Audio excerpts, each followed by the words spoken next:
Macy. Yeah, man. I was waiting for your patented Macy response of what? What? It's morning. I'm in a good mood. Welcome to Spookysode number 50. Is that right? Did you wind up checking on that? Were we right?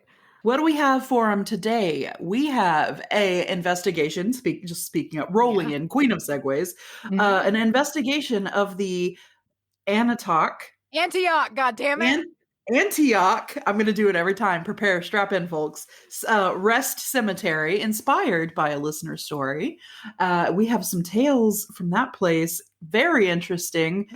Saw some interdimensional cats. Hey, exactly. Freaky. Something was to them. So stay tuned if you want to hear about those. Not a ghost dog, but interdimensional cats. Also, some good stretched out shadow beings that we talk about with that place. Some good stretched out lanky shadows that just slap the fence when you want to leave. I imagine being helpful, and they're like tapping it, like, all right, it's over here. This is how you get out. But instead, it's terrible. Yeah. I imagine those guys like the South Park aliens, but just kind of shadowed out. Yeah. And they're just very like limp. They're just very limp-wristedly slapping the fence. Anyway. What else do we have? We have bukus of listener stories for you. Yeah. And then we have, of course, up top, up right at the front, we've got our topics. What are we talking about in this Spookysode?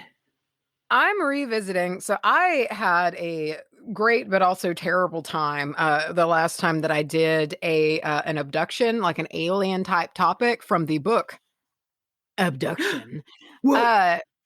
And I wanted to revisit it. And I remember that was a pretty well-received topic. And this is what, Spookysode fucking 15, and we've only done aliens one other time. So it's like, I'm going to do some fucking aliens. So I'm talking, it's the same as last time, like following one person's story in their regressions with Mr. or Dr. I think Dr. John E. Mack.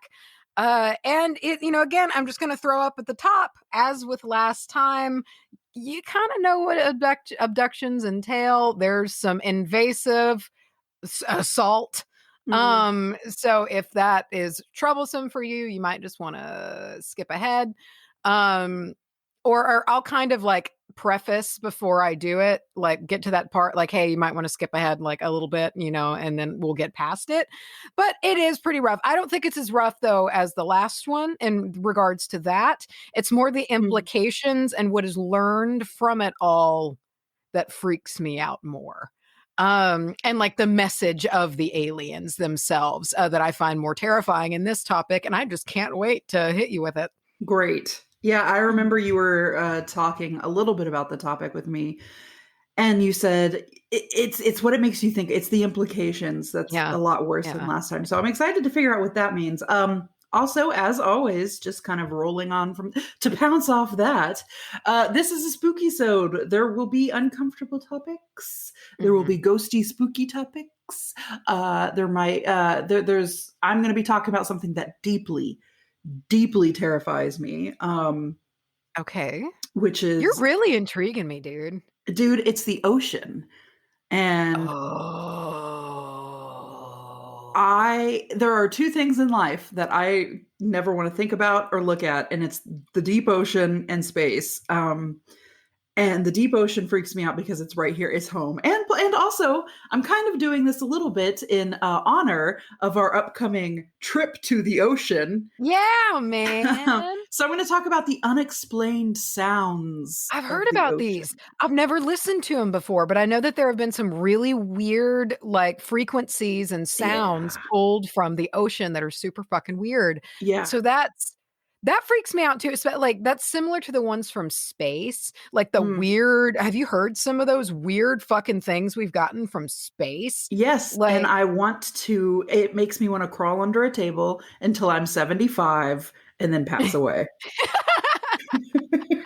Just start over in a new lifetime when you don't know about these sounds. I'll just wait my time out here Wow. Yeah, that's gonna be fucking juicy, dude. I'm ready for that. That'll be interesting. So if stuff like that scares you, you just be forewarned, you know. Let How me nice see. to cover right before we go to the beach. Oh, dude, it came to me like a vision. I was like, what's really, and I was like, you know what? I was thinking of all these spooky topics, you know, scary stories, entities, beings. And then I was like, what really scares me though? Like, what is going to I like freak how we me out? reverted to this time it's what scares us. Like Yeah. aliens are the scariest to me, period. And like Yeah. you picked what's scary to you. I Oh, like dude. that. Yeah. So this is, ooh, that's interesting. This is a what scares us topic. Mm-hmm. Um, and I suppose that if you're not freaked out by the ocean, this may not be that big of a deal. But Yeah, if you might be are, cool. strap in. Plus, I'm also kind of like an audio, I don't want to say audiophile, but like sounds really interest me. Really good sound design is something that always captures my attention. And Mm-hmm. scary sounds, EVPs, anything that you listen auditory is It is so much freaky. freakier. Yeah, to me. yeah. So, EVPs are infinitely always creepier to me than footage. oh, for Always. real. A full blown person, a fully developed apparition could walk into this room and slap me. Or Yeah. I could hear an EVP say birthday cake, and the EVP is going to be scarier. Yeah, I always think of the one on Ghost Hunters, way back growing up, and I've seen so much like freaky. I've experienced my own Mm. shit, and it still is one of the freakiest things to me. And it's not even like a bad thing that it said, but it was the fact that it was so clear, and they were investigating. I want to say, fuck, there's like a few episodes of theirs that hit really hard, and there was like the lighthouse one, which like slapped so hard, and I've never forgotten it, and it fucked me up so Yeah. hard. I don't know if it was that. I want to say it was that same one when they were doing like the farmhousey like part that was there. It was like I don't remember for sure, but they catch an EVP and they're talking about something like the camera or the audio, like the recorder or something, and then this voice comes through and asks in this weird, like almost like German. I don't remember. It was like an inappropriate accent for what lived there, and it just says, "What is this contraption?" And that and it's like, "What is this contraption?" And it's, like, kind of like, wrong, you know, and, like, the sound's not coming through right, and it's like, "Contraption," and it's like, "What?" Ah, And I've never dude. forgotten that, and I've seen so many things that are so much Oh, worse, but I that got one fucking sticks with me. goosebumps, I dude. do too, still. Ah, ugh. Yeah, and she's just asking a goddamn question, but something about it is so Wrong. fucking freaky, man. Dude. Yeah. Okay. Well, We're getting started good. let's We're jump already in. spooking each We're already other. spooked, dude. And I Can have I my pause real quick and say that yeah. our names today are butt and foot rub? Yeah. Yeah. Yeah. We're coping already. We're already just like childishly coping with stupid things. Butt and foot rub. I'm butt, she's foot rub. I'm foot rub. Welcome. So who go? You wanna flip a bic? Flip a bic. You As want label side or orange side? well, the other day, which as you're listening to this will be later on in the episode, confusing, time jump. This whole episode's a mind fuck. Time is I it's not chose linear. I chose not label side, so I'm going to choose label side today. Okay. All right. We use this lighter to light some juniper here. Can't hurt. Oh, dude, I'm so glad that I still have my little algaes written on my keyboard. There you go. Good. So you said label side, correct? Yes. All right. I'm just gonna flip it. Orange side up. God damn it! You've lose bested both of me them? again. Yes. All right, brosive. This is long, and I'm just gonna. So you're gonna have to settle in. This is a long tale, like last time, and parts of it suck. So, but it's interesting too. Like it's the thing that brings you back, even though you don't want it. You know, like like that's what alien abduction stuff is for me, and like alien shit in general, Yeah. like cattle mutilations and shit.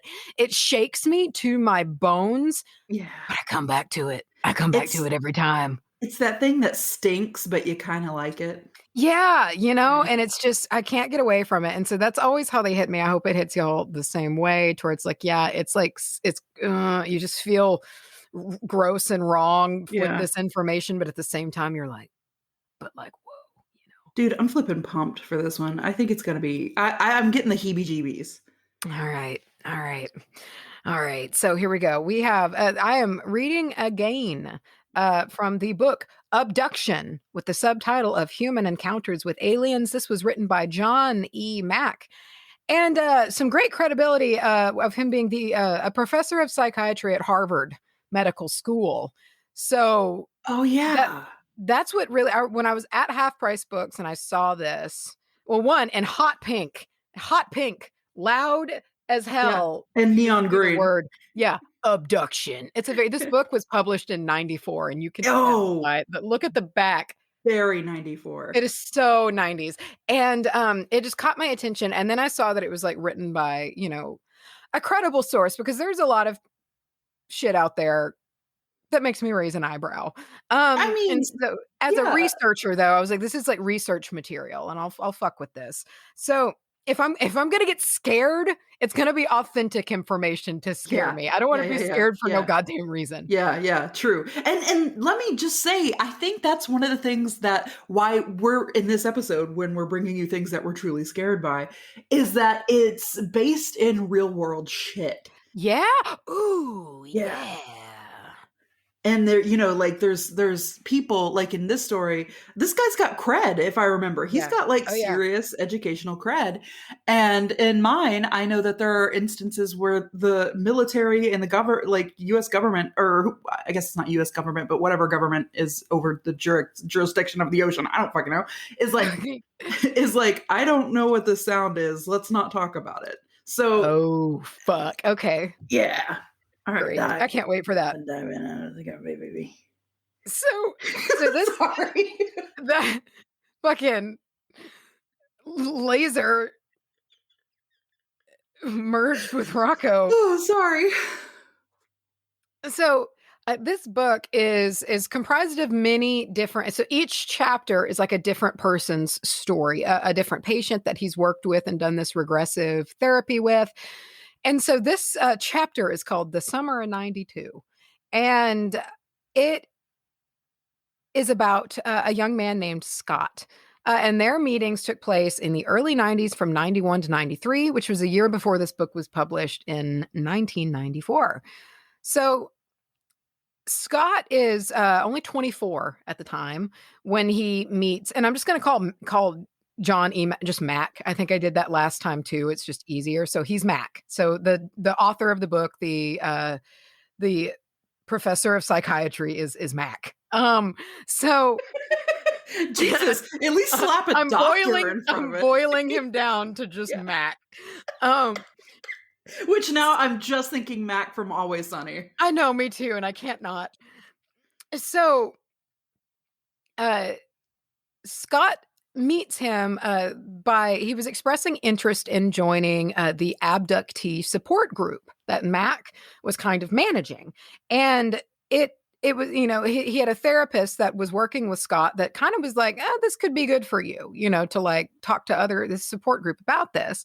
Because at the time, Scott was struggling really severely with like the anxiety surrounding his experiences and what was going on with him, but he didn't also really know what was going on, but he was really fucked up about it.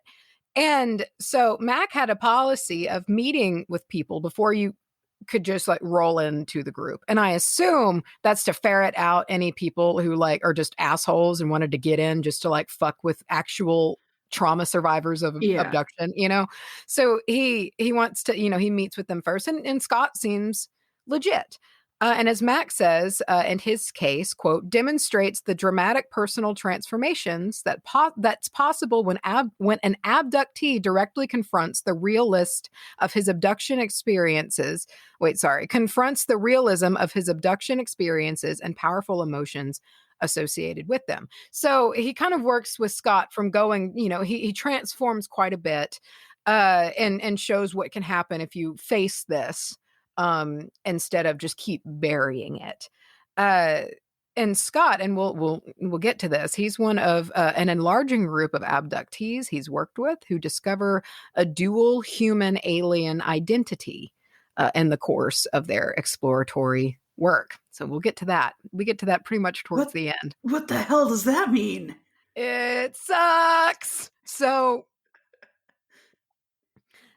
Mac describes Scott as he's this tall, husky, forthright young man, and he's kind of this slightly breezy manner, which belies his underlying thoughtfulness and sensitivity. He's not like formerly educated, which I think means college. I think that's what it doesn't explain. It says he's not formally educated. So I don't think he went to college, but he was this skilled mechanic. He could fix anything from pianos to cars. And he was also a piano player. He started learning as a young kid, and he was kind of an aspiring songwriter. And along with all of the other shit he was doing, he was an actor and a filmmaker. So, he quotes saying, "I've always been busy to keep my mind off what's been happening to me." Oh. So he's just very driven young guy. But by the summer of 92, and this is after he and Mac have been working together for a little bit, there was just a total change in Scott. So, typically he was very fixated on security of his home. He was afraid every night that he was going to be abducted, just all the time. And so like he had hardwired his house up, man, like with like a radio alarm, mounted cameras everywhere, like on different angles. And he like wired up this microphone by the front door that led to a speaker by his bed. He was terrified. And that was kind of how he lived, except in 92, he kind of began to just break. The steadfastness kind of, and this is after a regression therapy I'm going to get to that he had with Mac that kind of opened up Pandora's box in a way, in like a good way, but it like made him feel, like he had to like process things then. So in 92, that kind of protective mode kind of went to him experiencing these intense feelings of vulnerability, helplessness, being just other from people around him. And Scott says, "I felt completely open to anybody to strike me down or do whatever they wanted to." The uncontrolled person was the real thing. So he's saying like, instead of like this controlled character, he was like, he's like feeling himself now, this uncontrolled, terrified being, that's real. That's me, and I don't know what to do.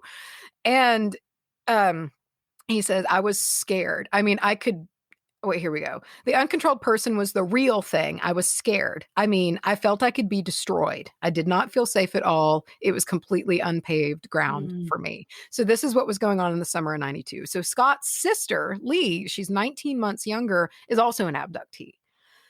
And it seems, while it seems her memories are a bit slower to recover, than Scott's, she has some pretty compelling stories as well. Kind of your classic removal of ovum and tissues that we kind of detailed in the previous one. And she has handled her experiences quite well, though. She did a regression session with Mac and then went off to study Tibetan Buddhism, in the East, and so it's like she really pulled spiritually from it and tells him later, like he kind of like wrote it all up and sends it to her. And she says, I don't like how much of a victim you made me sound like, and so she kind of, I think, a little bit better perhaps at coping with it than Scott is. Which as a young man, it is, I think he's this big, strong, strapping young man, and there's just no control. There's nothing he can do about it. And that is kind of his plaguing issue. So Scott and Lee's mother, Emily, is a really interesting parent because unlike many or most abductee parents, she believes them hook, line, and sinker. Oh. She supports them. Like she attends the support group meetings they go to, the only parent to do so. And like, just to learn what she can, just to stay up to date on what they're going through. And it like obviously distresses her when they talk about it all. And like, she hates to hear it, but she just sees that it's helping them. And so she wants to go to and just keep abreast of the situation. And upon Scott and Mac's first meeting, Scott was trying to cope for the past several months from an abduction experience he recalled happening in April of 1990. So again, we're in March 1991 or 1991 or two at this point, I believe. And he's been grappling with it ever since. This most like previous one, which he can remember the most. And he recalls the small beings being in his room. He calls them the short guys.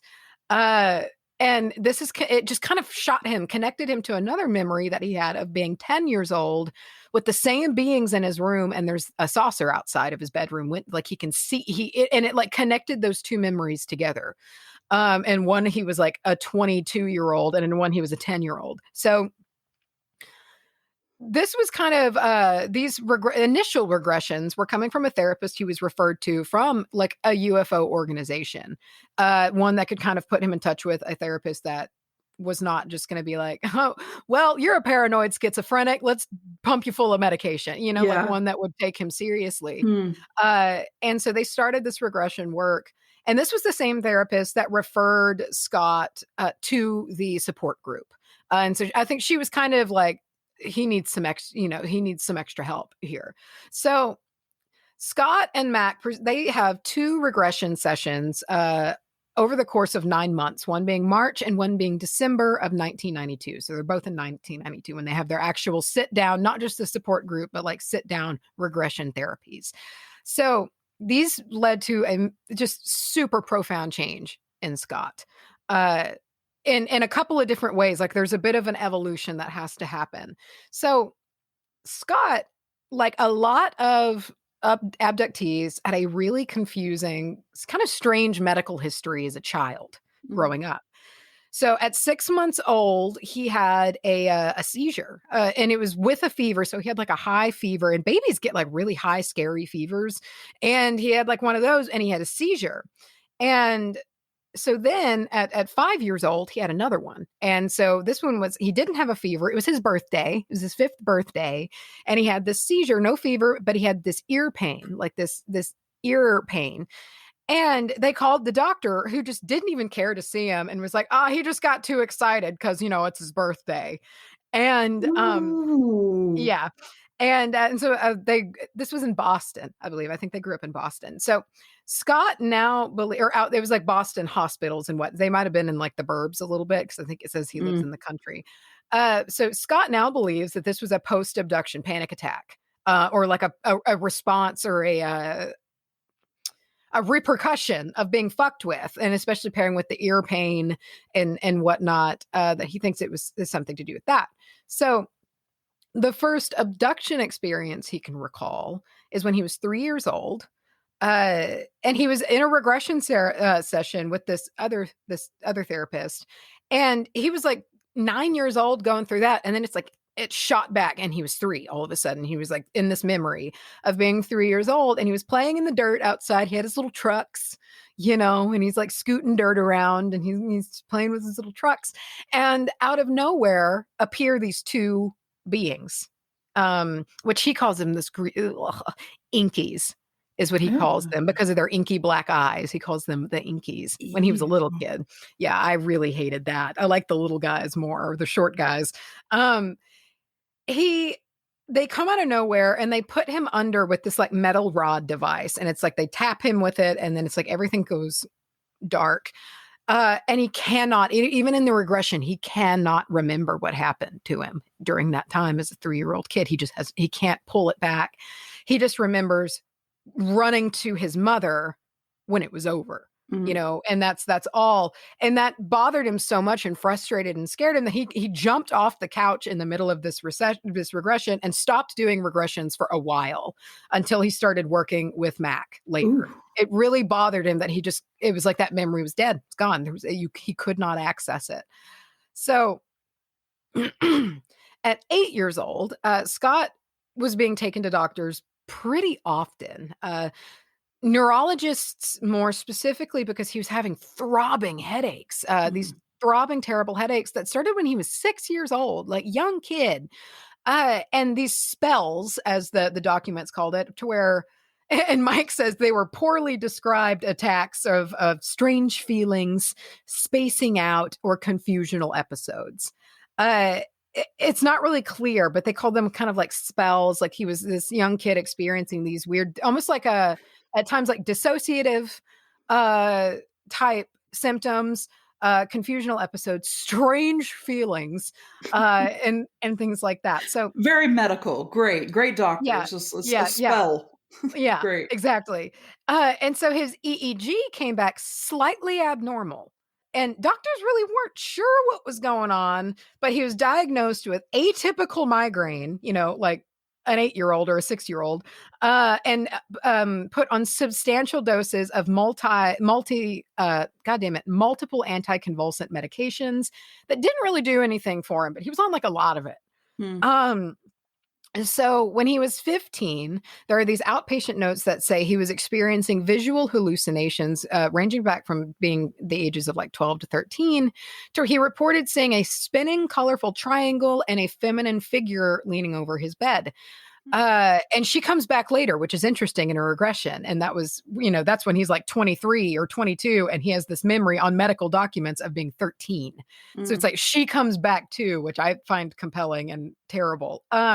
So by the time he was 16 or 17, they kind of walked back the seizure diagnosis to psycho-emotional components.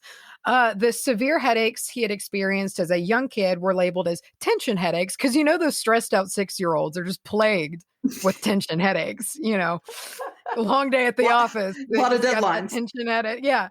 And then the hallucinations were paroxysmal feelings, which I tried to look up and I couldn't get a super clear answer on. I don't just want to spew and it means this because I'm still not really sure. Yeah.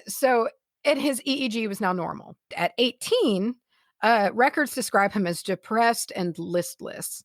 By 19, the anticonvulsant medications were stopped and so were the doctor's visits. It was no more, So as an adult, Scott, when he first visited Mac, expressed resentment for this. He quotes, "It was just incredible medical bullshit and hit or miss drugging."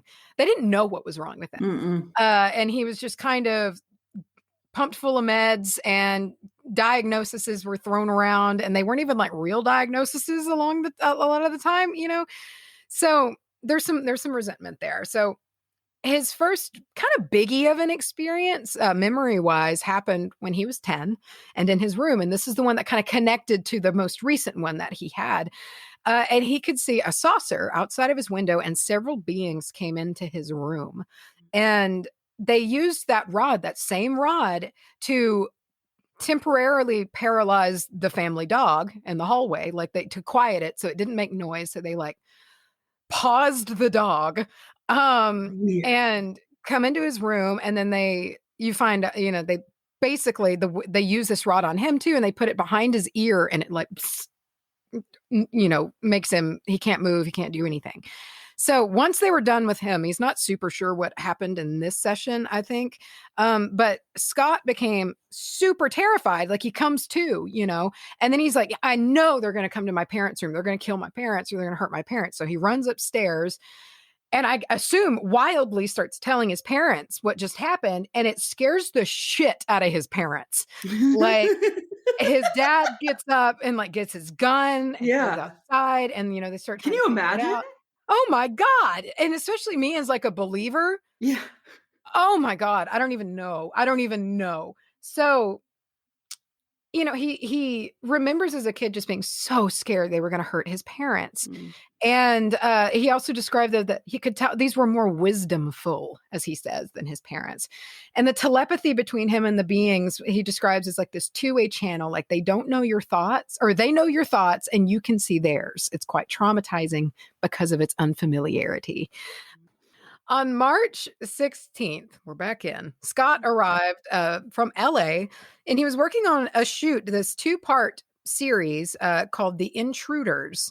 And I want to say, and I could be wrong, but I swear The Intruders was the film series that really we reawoke a lot of shit for our last person in this book. She watched it and it scared the shit out of her. I want to say, cause I just feel like this is not relevant, but I just feel like these two are related. And so he's here, he's in town, March 16th, he's going to do his first session with Mac. And, at this time, not in the regression, his memories are pretty vague. cloudy kind of, he can remember like a blue light coming through a window or like needle marks on his arm as a kid, like, but not, when he's not under, he can't really remember much. So pretty much immediately when Scott is put into the hypnotic state, he describes himself as feeling mad. And he's just kind of immediately just angry. Okay. Not crazy. Yeah. Okay. All right. And so they kind of started just with reviewing what all he did on that April night of 1990. So this is his most recent one. The one that kind of led him to feeling disturbed again and like really needing, the support groups and all of that. So, he says he drank a couple of screwdrivers. Yeah. Played the piano for a while. Talked to his parents a bit because he was still living at home at the time, and went up to bed just a little earlier than normal. And he was feeling pretty uneasy.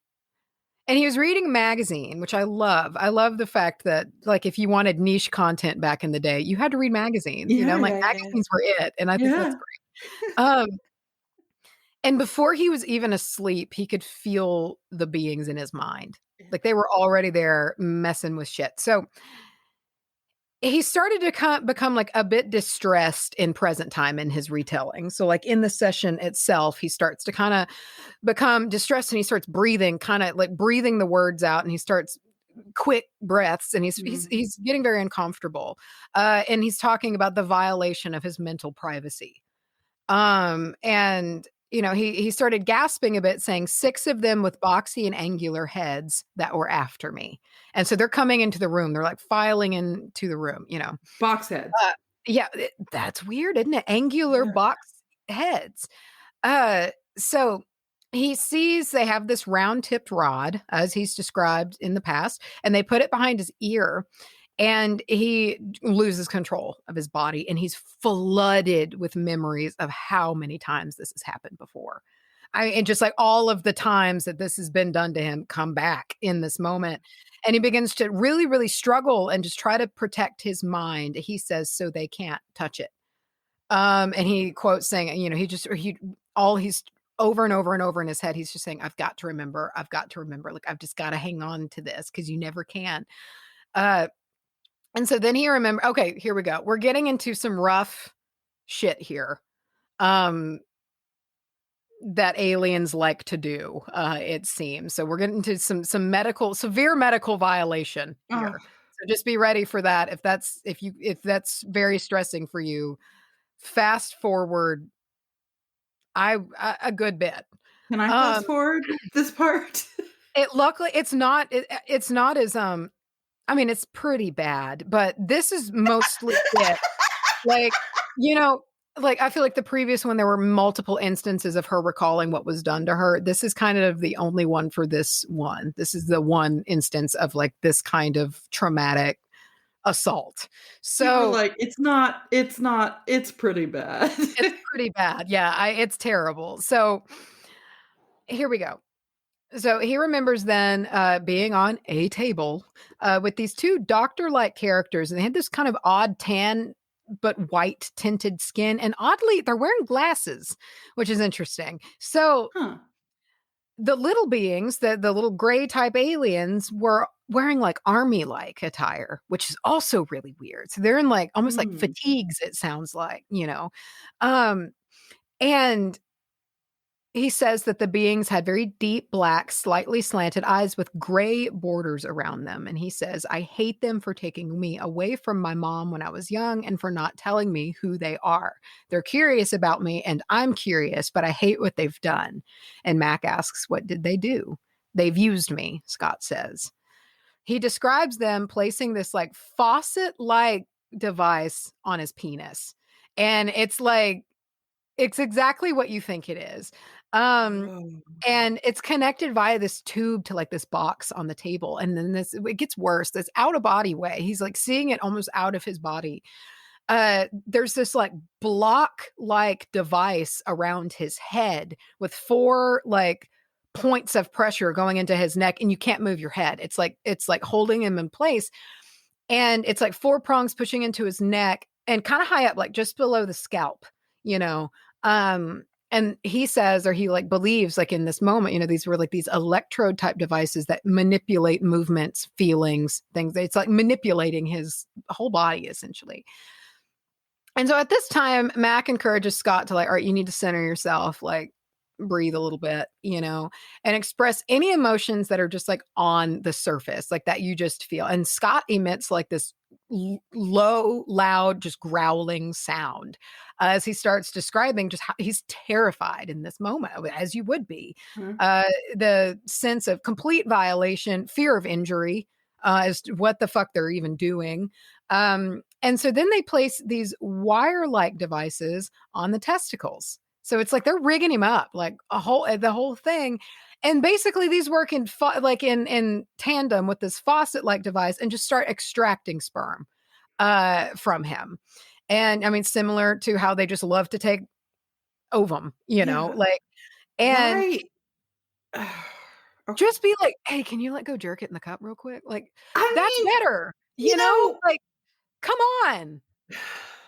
It's just like how she said in the last one, and it really stuck with me. And it was the title of the chapter was "If They Would Only Ask Me," you know? Yeah. Something. And so, and this is all, mind you, why he's still paralyzed and his head is in a box. So the beings, you know, they communicated that they were taking this to make babies, you know, and Scott says in the session, I'm mad. He kind of growled out again, I can't fight. They know exactly what they're doing. That's why they cover it up. That's why they don't want us to remember. Yeah.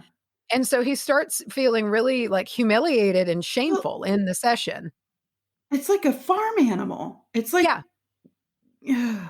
Sorry. And so as you do in situations of sexual trauma, he starts feeling ashamed and humiliated. And it's like he goes in and out between being rational about it and being like irrationally guilty about it. You know, so he keeps saying things like, I had no choice. It's not my fault.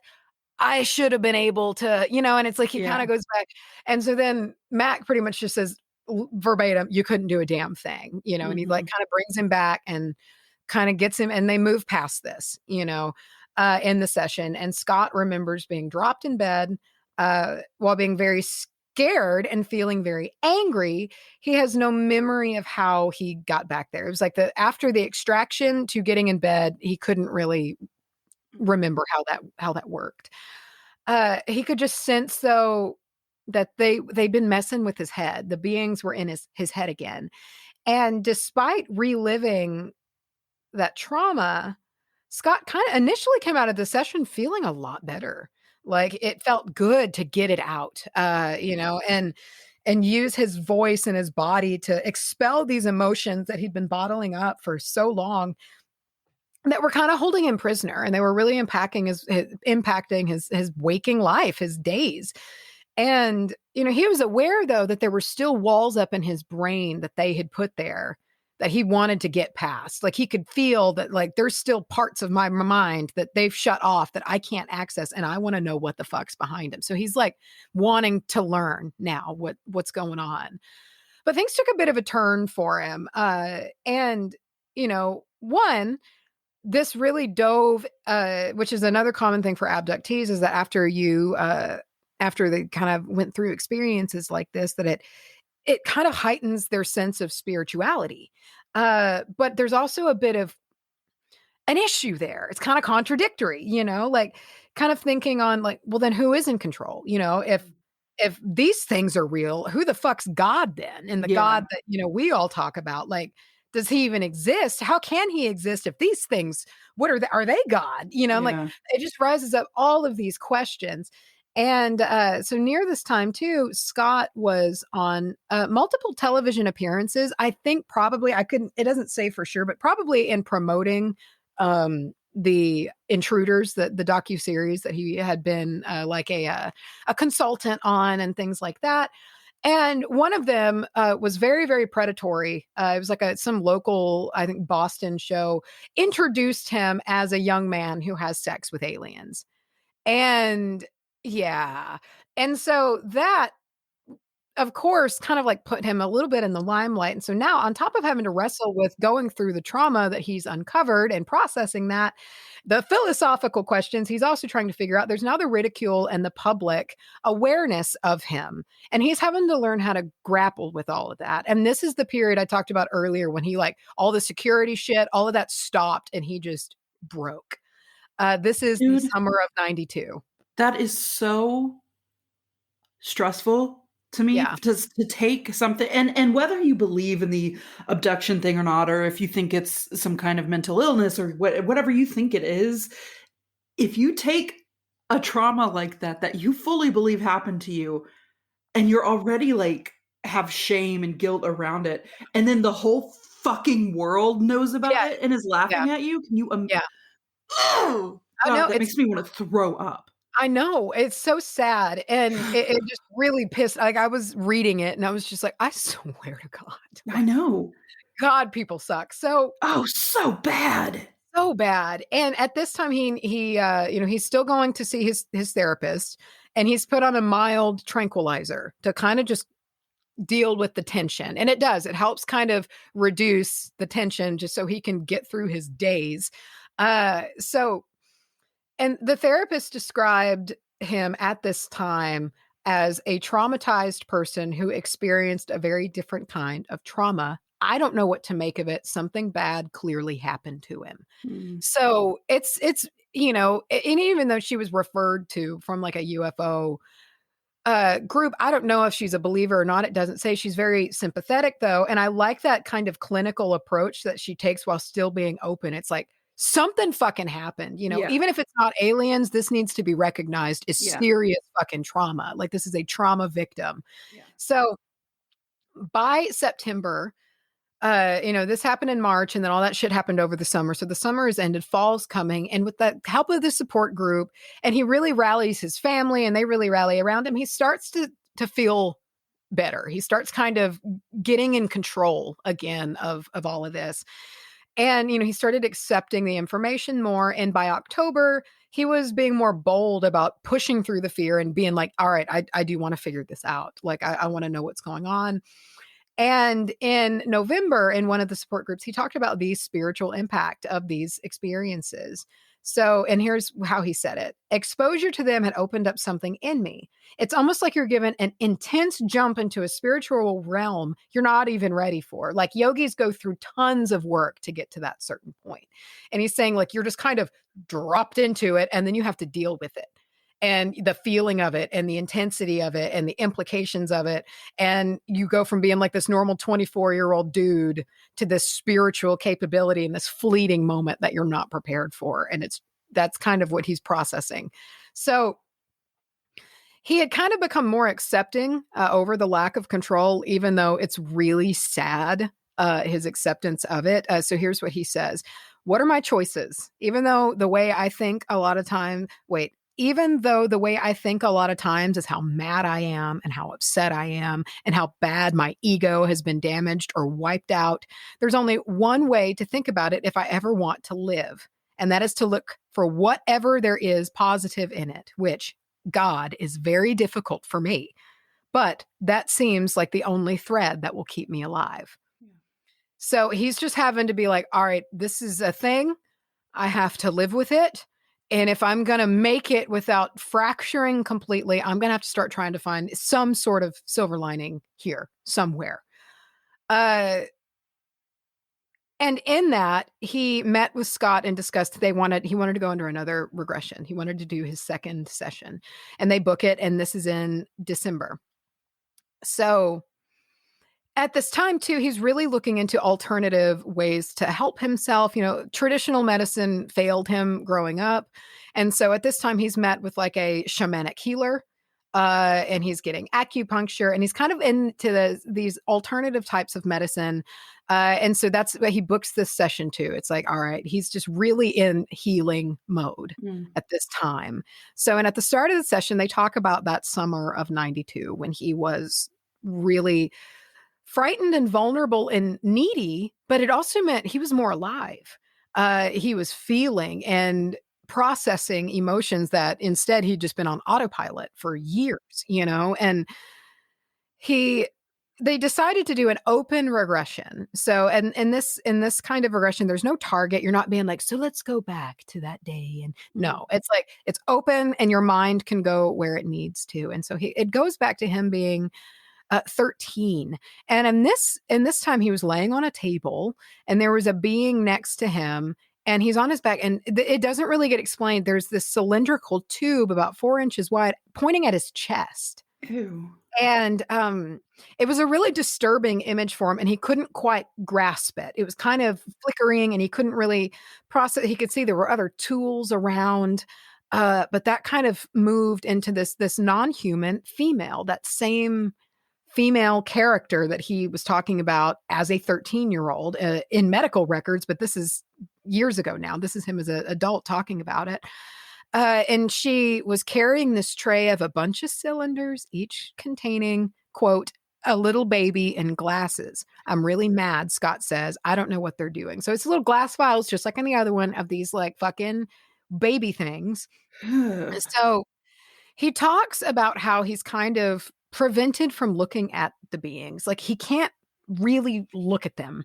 And he speculates, at this time that if he remembered seeing these things, he would have told his parents, the beings told him, you're part of our family, like you can't tell them these things. So he says, like in the regression, he's kind of talking in the memory, he's asking, if I am part of their family, why am I here? And Mac pushes him to explore that question. Like, all right, well, let's think about that. And Scott says, I want to be one of them. I want to be one of me, but I can't be both. And Mac asks, well, why not? And then he says, and this is just so sad to me, that I'm never home either way.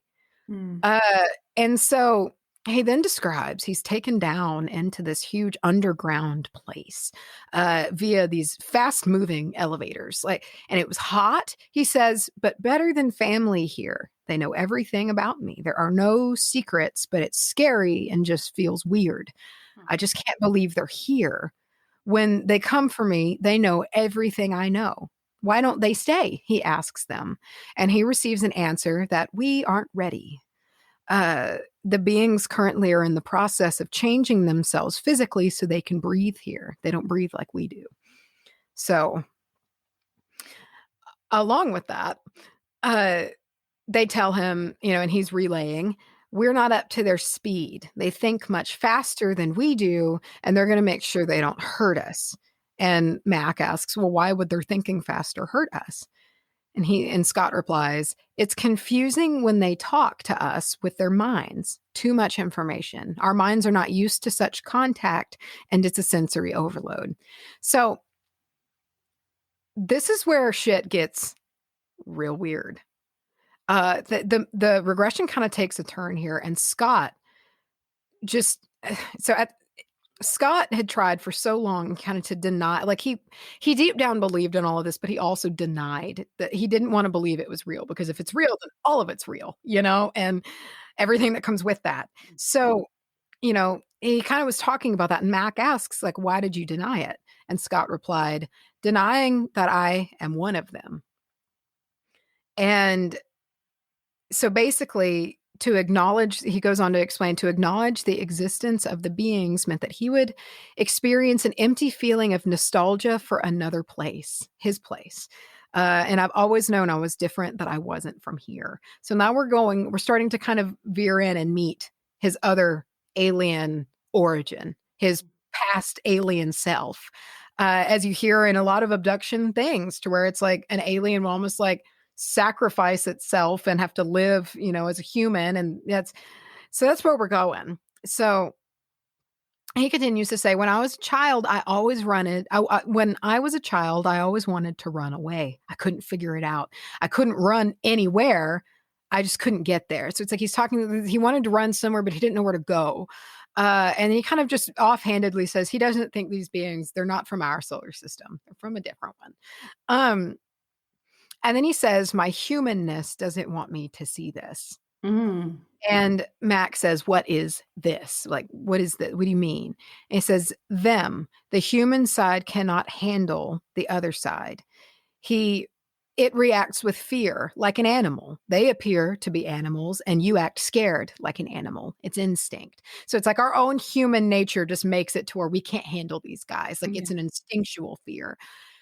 And so then Scott shifts into the wonderful apocalyptic visions that always seem to come with these stories. So I'm itchy.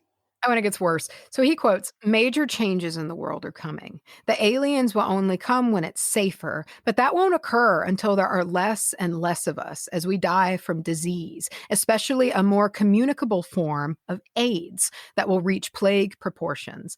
I find that a little weird because this was in the 90s now. Like AIDS in the 90s was a big fucking deal. And so it's like, I wonder if that influenced this or if it's like real. Like I don't know. It's just very strange. So, and this was sad for Scott. He's sad and relaying this message. While being very convicted in it, he hoped he was wrong about this, So something kind of starts to shift more and he starts communicating as his alien perspective, as his alien counterpart past. So he sees the earth as like blue below him. And he says he chose to come here because it's the closest to where they're from. He doesn't know the name of the planet, but knows it's a desert-like planet lacking water. There had been trees and water, but their science ruined it. Something they created and couldn't stop, and it destroyed their planet, making them have to move underground to artificial environments. So, with resistance, Scott admitted that their intention was to live here on Earth, but without us, unless we change, in which case we can live together. So then he said that human beings, and this is kind of, this is taken directly from him talking, and he's in a regressive state, but it makes sense, but it's kind of written a bit weird. So human beings are alone and they don't share. In the alien realm, nobody is in their own world and everybody knows everything. There are no secrets. Human beings have trouble opening up and trusting it's okay to give and feel love. So that's what he was talking about earlier, how they know everything about you and you know everything about them in that two-way channel of communication. So if you're in a room with your fellow beings, they know everything about you and you know everything about them. And we're not like that. Humans that's what he means. We're alone. We have our own private state. So then he starts saying, there's going to be so much work, he says, and it's going to take a long time. And Max says, do you think there's time? Yeah, I think so. It's got to be done one way or the other. Ew. And Max says, what's got to be done? If we don't change, it's going to change for us, Scott said. And he added more sadly, I don't think we can live with them. And then he says, I don't think they're disposing of us. I think they're taking part of us. Then they'll have everything we'll have, and they'll have everything they have. But there are problems with integrating the species for you and I, maybe, as we don't mix. So they don't want to destroy us. They're just going to steal everything about us and then wait for us to wipe out and then move in. So... Yeah. I mean, all right. You don't have to wait long, probably. Yeah, no. And I was just reading this and I was like, well, I give it, I don't know, 40 years. So Scott doubts that we will, he doesn't think we're going to survive our catastrophe that's coming. And we won't survive it nearly as well as they did because they were very technologically advanced when they destroyed their own planet. Like they were able to at least react and create artificial environment underground, in the nick of time.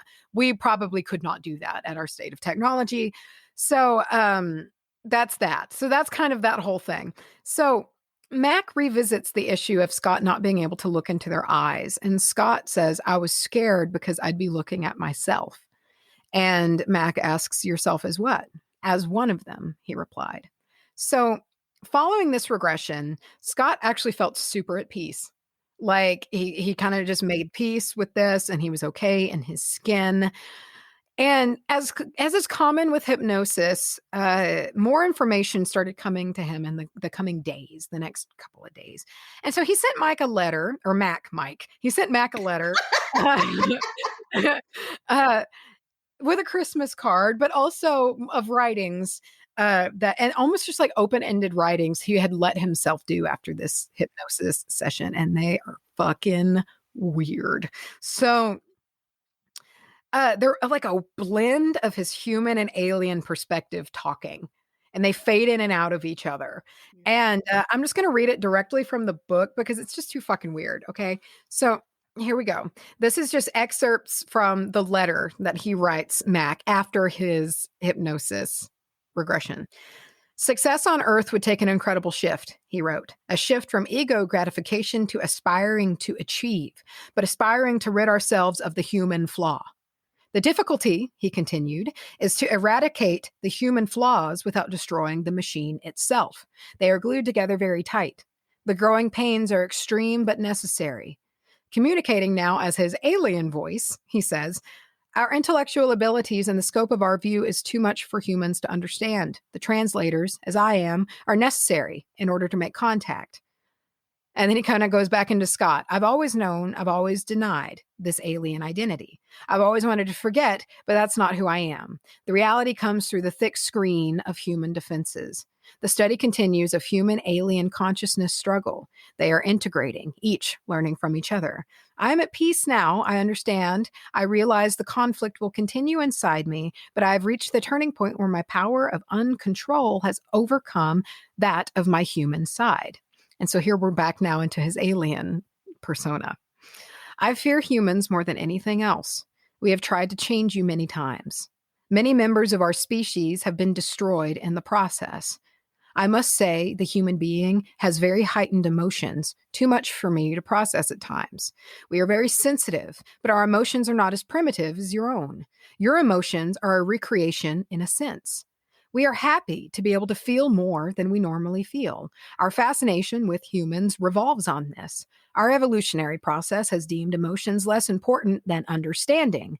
But it's like candy to a child, your emotions to us. It's like a drug that we enjoy very much. So here we go. So here's the closing. It is interesting, the letter concluded, that this is the very thing which also makes you so dangerous to us. I do not feel it is safe for me to come out yet. It will be a few years. I feel there is much I wish to convey, and I feel a time very soon there should be a meeting of the high powers of your world with us. So after this session, there were maybe a few anxious nights, before bed and whatnot. But after the next few months, Scott made major strides, like in achieving like this sense of purpose, the sense of purpose that he needs to communicate this message, and this integration, fusing his alien and human identity into one being instead of them both fighting inside his whole life. And just kind of a deepening of an understanding as why he's being, abducted. And he's confident about this information. Like he's no longer believing that it's not real. And he's just much more at peace with himself after these. That took a turn, for sure. If when you are abducted and they are suddenly connected to you and they know everything that you know and whatever, if he were to be taken again, or if he has been taken again, then they know that he has opened up about this and written about this and stuff like that. I wonder how they feel, or if that's not the plan, because what did he say? A translator. Yeah, and it's almost counterintuitive to me. If they would just say what the fuck's going on from the get-go and be like, by the way, you don't remember because you've been like incarnated in this like human skin bag. You are so-and-so, a translator, and your job is XYZ. Do that instead, and that's what bothers me. And that's where like, I roll in the approach of, I don't fucking trust these guys. And I don't think they care about us at all. And I just have a hard time because just say the fucking truth.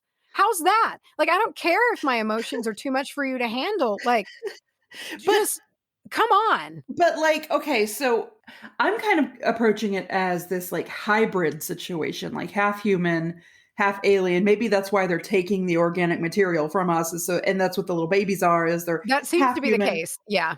Half whatever. So my thing is maybe they do it because we couldn't handle it in a sense of we would just implode and go crazy or die or something, so it needs to be this like secretive until a couple of evolutions in, until the alien gets a little stronger the alien side gets more prevalent in our that DNA. I don't makes know, man. sense, and it also does make sense that they seem to follow. Well, one, this is common for abductees, is that they start to realize that they were put here kind of for a purpose, and they have alien DNA, perhaps, things like that. And then it is them getting abducted again. So this DNA is being extracted, which has a higher concentration of alien DNA than the previous generation. Yeah. And they're taking that and making new hybrids. So that does kind of support that theory that they're just making all of these. But what I wonder the most is, it's so interesting how it says that we have killed so many of them. It says that humans have killed many of their species. And I just find that a really interesting statement. How? I don't know. Is it like they came down and said, I'm an alien and I'd like to talk, and then we just got the pitchforks out? Or I don't know. Huh. Crazy. So there's that. That's the summer of 92. It's the summer of 92. Man, oh God. It's awful. It's awful. That gave me the stress yawns in a couple of parts. Do you ever do that? I do. Yeah, I do. I've just the whole time, the raised eyebrow, kind of slight upper lip curl. That's kind of. Yeah. Oh no, I do. I've had it all morning, like as I was trying, and I relived it all because I read it and I bookmarked it, and but just I had to reread it all to put it back on paper, and I was just like, oh man, I feel so greasy. Yeah. Yeah, it does feel a little greasy. There's also some good points, I think, made, like maybe the higher powers need to meet with each other so they can work on this. Yeah. Maybe we could live together. Well, again, as we keep coming back to, like your previous person said, if they would have just asked, I just can't get, especially with sperm extraction. Like, I mean, because like that's seriously like, like if you're going up and you're grabbing like eggs, that's invasive no matter what, and it sucks. But like I feel like at least for the dudes, I mean, and maybe I'm also, I mean, it would be a very stressful experience, and they might not, could pull it off. But if they can knock you out with a metal rod, they have to have some pheromones in the air or something that make you just be like, I could do this right now, and just have a sample cup. Right. Like I don't get the need for the fucking Hoover contraption on the dick, and it's just awful. It's horrible. Or, if we have this power, or they have this power, I'm one of them. No, I mean, it's just, if it exists to kind of manipulate, why not you just make it seem as if you are in the doctor's office for a bit, It's like, and then that memories. way, and you just kind of be like, oh yeah, I went to the doctor once, and not what you're doing. Yeah, this is why it makes sense to me, is the fact that they're going about it in such a wrong way. Yeah. They just is what makes it more real to me. Yeah, it's like they don't get why we would be afraid, and they don't get why what they're doing is going about it in the wrong way, because they don't fucking understand us. It's wrong. I hate it so much, and it was interesting. I wanted to get a male perspective, kind of more masculine approach to helplessness. I found really interesting. Like women are, I don't want to say just terribly, but kind of like used to being overpowered. It happens every day, everywhere, all the time. And you just get so used to it that you don't even think about it anymore. And especially for a big, tall, as it describes, husky young man, I think dealing with feelings of no control at all and being overpowered in your own space. And I don't want to say I think it would be worse than what the women went through. It's different. It's just a different kind of addition to the trauma. Yeah. Mac, he is dead, right? Yes. Was that too blunt? I'm sorry. Mac I believe it was unfortunate. It had something to do with an automobile. He was either struck by a vehicle or he passed in a car accident. I don't remember which one, but I think it had something to do, unless I'm completely wrong, but I feel like there was something to do with death via vehicle. I'm interested in seeing this Intruders series thing now. I know. Oh, we need to watch that. We need to. Oh, I feel like we're bringing something upon ourselves. And it being made in the 90s, really gets me going. I think it would See, be very interesting. this is my version of not wanting to go to a cemetery. I Oh, feel really? I feel the feeling now of like, let's not. But hey, if Dude, I'm and gonna I just force you to do ghost stuff, you can force me to do there we alien go. stuff. Well, and here's the thing, dude, and I've never done any regression work or anything like that. But, like, I joke about the alien thing and whatnot a lot, but it's like part of me doesn't believe that's a joke, and I haven't believed that for a long time. Like, I think the fascination with this, I think it sometimes I wonder if it's not just fascination and this feels right to me for a Right. reason, you know? Yeah. Like, I've thought This before makes I sense. do have, like, weird memories that I feel like abduction memories, but I don't know if they're manufactured or not, you know, because of my own fear of it that I could have made them. I just have this sense of emotion that I can always tap into, and Mhm. it's a feeling of and I've talked to you about it before, but not necessarily about, like, it might have been about abductions, but, like, I'll get this feeling sometimes, like this memory of a feeling of realizing that this is about to happen again. It's happened Mm. before, and I'm gonna have to live through it before they wipe it away. And it's like all 3 of those thoughts come racing by, so it's like the terror that it's happening again, remembering that it does, and then knowing, even though I'm not gonna remember this, I'm gonna have to endure it right now. I remember that last part specifically we talked Yeah. about. And it's About this emotion that I have in me that I just feel that I've experienced before, and that's all I have. I don't really have any visions that come with that, but I have that weird, like, capsule of emotion that I just have a memory of. It's really strange. and maybe that's if you're part alien, if you're part these aliens, that maybe that's why your emotions are dulled. Yeah, more yeah. It's you're either you I it's can't handle them very well, just like how they yeah, say, like, not I can't dulled, like, but they it hit not very hard expressed. for me. Yeah, Yeah. I'm sensitive to them because Yes. they're too much for my alien It's DNA. either that or you're an Aquarius. I don't know. Either one. Yeah, you know, pick one. They're the same. I'm not kidding. That gave me that like made my body start wanting to shut down. You know when The you get stressed probe. out and you're like, I'm just gonna go to sleep, like your body can't Yeah, handle it. I felt like that. yeah. I was do that. I just started to get very like, we're gonna shut down. I hate it. Oh, it's awful. All right, man. Talk to So me about your fear.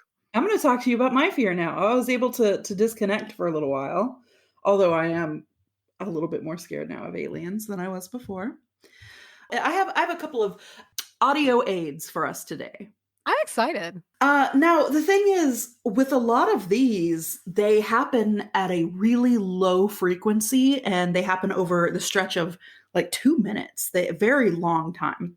So, a lot of the times when you look into these, they have been sped up so that we can kind of get the gist a little bit easier. Yeah. So, as I play these back, some of these will be slightly sped up and some of them will be at their normal speed. Because something like the bloop, it's sped up to typically you'll find 16 times its speed. So, thalassophobia Oh, is I hate it. I have it. I hate it. absolutely an abnormal fear of the sea. And I know that a lot of people have heard stuff like this, but it truly, truly freaks me out. We know more Yeah. about Mars, Oh, yeah, about fucking space. about About oh, the surface of another planet than we know about our own ocean. We know about 5% of our own ocean. yeah, we know If you, dick. if you knew 5% of your own body, you would like look at your hand and be like, I know what my hand is, but then you'd scan up and see your elbow and be like, oh fuck. Oh, And that's yeah. and imagine having that reaction over every part of your body that wasn't that 5%, your hand or whatever. Dude, I related so much. So back when Unis Honest was a thing and alive, I the one When where Mark was in the ocean, jumped in the ocean, I oh, understood him so much in that moment. I don't like Like, it. no fucking No. way. That's what I love about Galveston. It's like you could be out fucking 100 yards and you're still only up to mid-thigh up there. Exactly. Like, Yeah. I'll fuck with that. Yeah. Oh my God. Yeah. I in Jamaica when I went to the beach, it was so clear. It was that clear blue turquoisey Yeah. Caribbean water, and you can see where you no longer have footing, Yeah. and it is Yeah. the most Yeah. The drop off, like the shelf.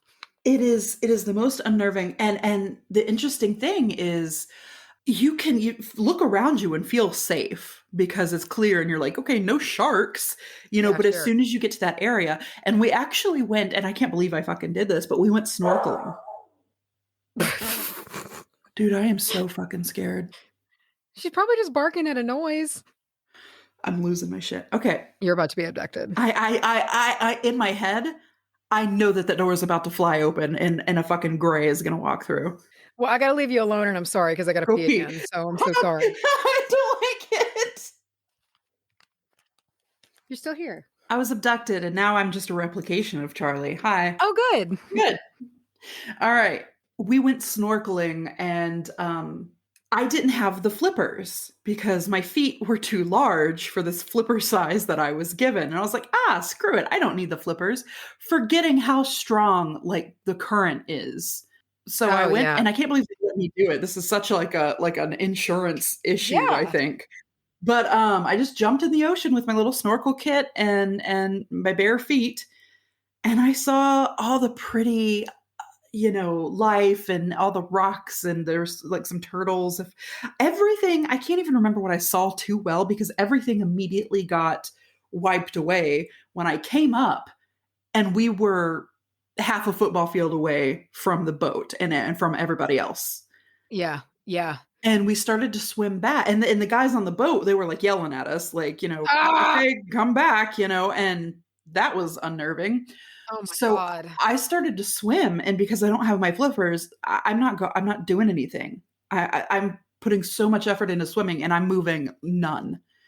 So that's when Clark came over. He had his flippers. So he like held my hand and like he towed me in. Yeah. And like, but that was probably the most terrifying experience of my life. And the thing is a lot of it was overwritten because you feel safe when there's other people there, and you feel safe when this company has like taken you out there and you feel like you're in good hands. It's an excursion. And you're on your honeymoon in this pretty beach, but then you realize that if I would have looked up and seen a shark coming at me, those guys aren't going to save me or whatever. Yeah, no. Well, and I would love to go snorkeling. I want to go diving eventually. If I can see, and as long as I'm on the reef, like, there's those photographs of like, it's shot from above to where you can see the shelf end and like the diver is just over the blackness, it makes me like right now my stomach is cramping. And if I kept talking about it, I'd throw up. Yeah. But it's like, I'll if I can see and, the reef and whatnot, but the thought of coming up and realizing you've been separated, that freaks me out so badly. I can't hardly think straight. It was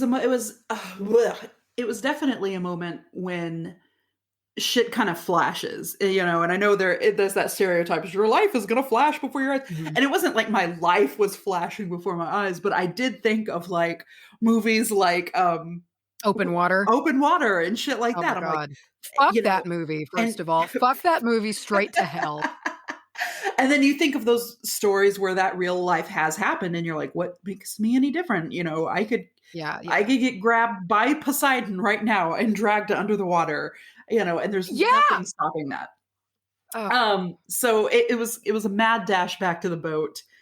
And then kind of the rest of the day was just like, I know that moment of realization too. I've not had many in my life, but it's the ones where it feels like your butthole just falls out. Yeah.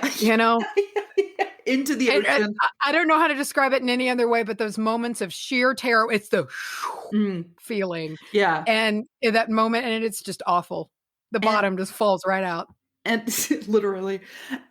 And the thing is I seared that one frame of time, that one moment, just when I looked up and saw in my head, I still see the group of people over to the left. I see the boat. I see the dude with his arm up, like waving us back in. And I see just the space between us and just the water is starting to get darker. Like I'm out. I'm like out in the darker part of the water. And I have that seared into my brain, and I will. Okay. So, we know about 5% of our ocean is what I'm saying. Even the most explored patch of ocean and ocean floor and the most explored section of our ocean regularly still introduces new forms of life every single year. that's the most explored patch. That's like a bedroom of your house that you're most familiar with. And every single day you went in and there was a new picture on the wall. You'd be freaked out, right? You'd be like, where'd this picture come from? So we can't really see into the deepest, darkest, blackest space, but sound does carry underwater. We used to remember the game we would play in your pool where we'd go underwater and yell something at each other, and we'd try to guess what you said. Yeah. But if you can go to the opposite side of a pool and just kind of snap, and you hear it traveling, so it travels a very far way. The loudest animal in the whole wide world, well, there's two answers to this. Typically, you're going to find the blue whale is the loudest animal. It's also the largest animal, which makes sense. Yeah. But the clicks of the sperm whale are even louder than that. So it's not like it's making this noise like from its throat, but it's like making a clicking sound that's even louder. And I only say that because some of these noises are quite a bit louder than either of those. Okay. At this point, I just want to point out that in these sounds, you can hear sort of ambient ocean noises, which just already sounds like people screaming and moaning to me. You know, it's that kind of like very haunting. Just so I have snippets. These sounds, it's close to the actual sound as possible, but there is like a few seconds beforehand, so you can get a good baseline of what it was sounding like. Sure. Okay. The first one. Oh, and the NOAA has files on files of unanswered sounds of the sea. Just things sitting around where they just go, we don't know. We don't know. Yeah. The first one I want to talk to you about today is called the ping. Okay. Now, okay. This is, and I've put these in order of sounds that freak me out on my own personal scale. Okay, so is this the lower part of the scale? This is the lower part. We're starting lower and moving on up. All right, easing our way in. This is officially labeled an acoustic anomaly. And this sound comes from the seafloor near northern Canada. Okay. This, scared of the sounds, mammals in the area have been evacuating it since about 2016. Normally packed with seals and whales, the area is becoming more and more eerily devoid of animal life. Oh. Everyone seems to have an explanation for this, okay? The hunters blame the conservationists, who blame the illegal mining that happened. And then some people blame the government, but nobody knows. Nobody knows. Okay, just blame game. Got it. Blame game. I'm going to send you a YouTube video. Yeah, that's what I've been waiting on, baby. All right. Now, remember, we're going in order of the freak factor. I'm so ready to get spooked.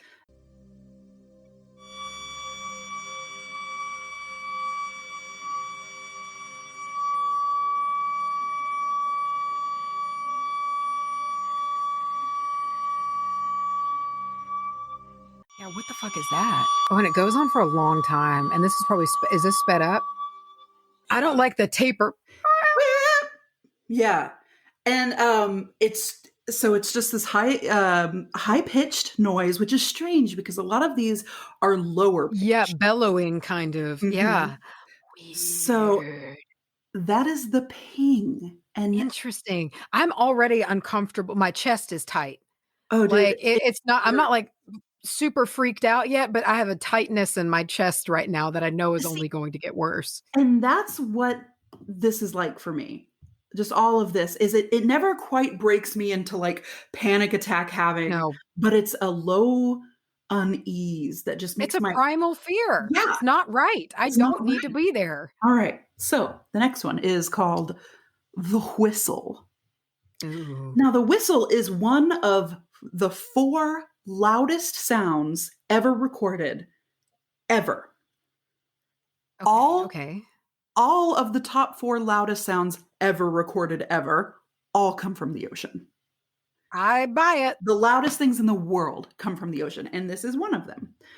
All right, so this is classified as unidentified since its first observation in 1997. Now, a lot of these is from are from 1997, 1998, kind of in that area, because in OAA and military and stuff like that, they were doing a lot of research. Well, I kind of get into that later, but this is the time they started doing the research underwater and listening. And it was for more like military practices, but they started catching all these weird fucking sounds. Okay. So another thing that's freaky about this is a lot of the times, because of the way that they have these sounds recorded, they can kind of triangulate an area that it comes from. This one, no clue. Just somewhere in the Pacific Ocean. Great. Yeah. Okay. So we know nothing. We know nothing about it. And usually people will come through, scientists, and they'll say, oh, this is XYZ, or this is volcanic activity, or this is whatever. But here's the whistle.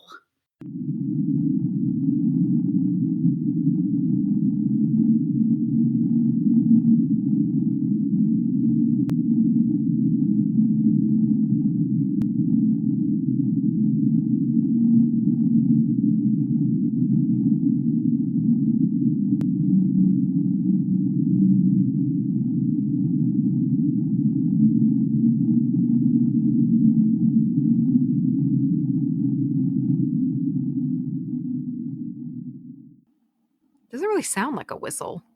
Was originally the number one on my spot as far as the least creepy. Yeah.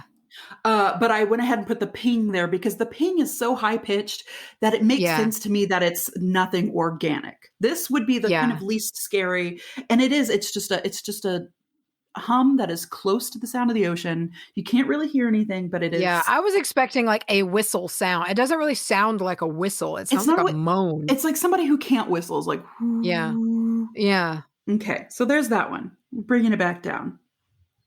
Number 3, whatever we're on. It's called the slowdown.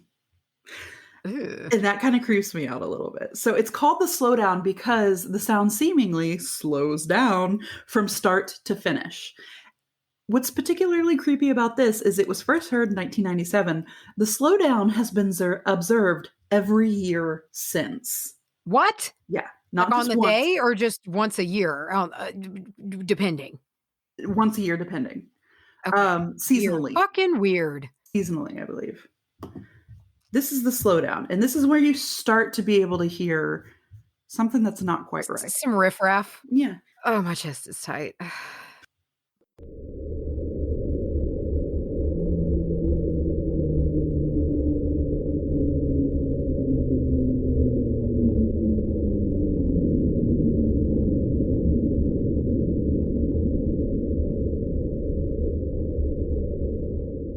Isn't that gross? My eyes are watering so bad. Isn't that gross? How it slows down?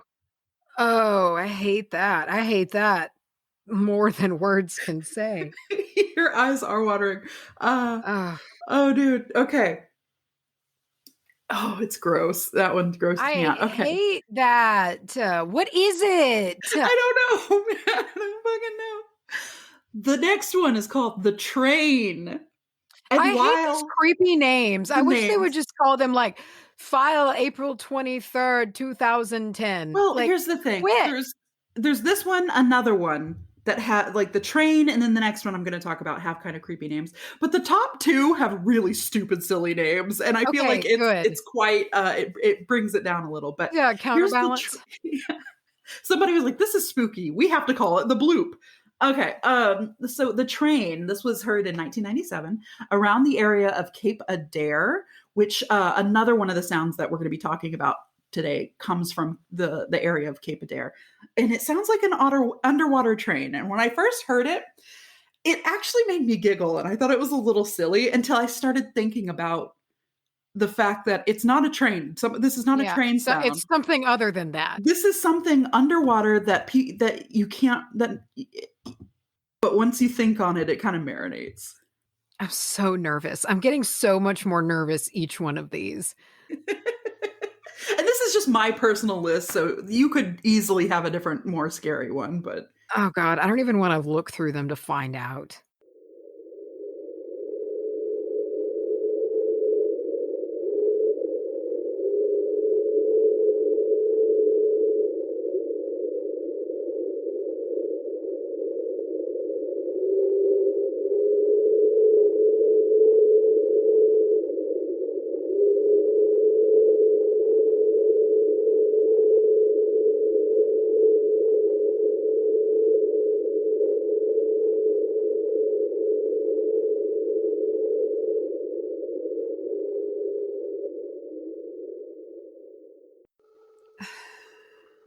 That's enough. I've had enough of that. Why is it pulsing?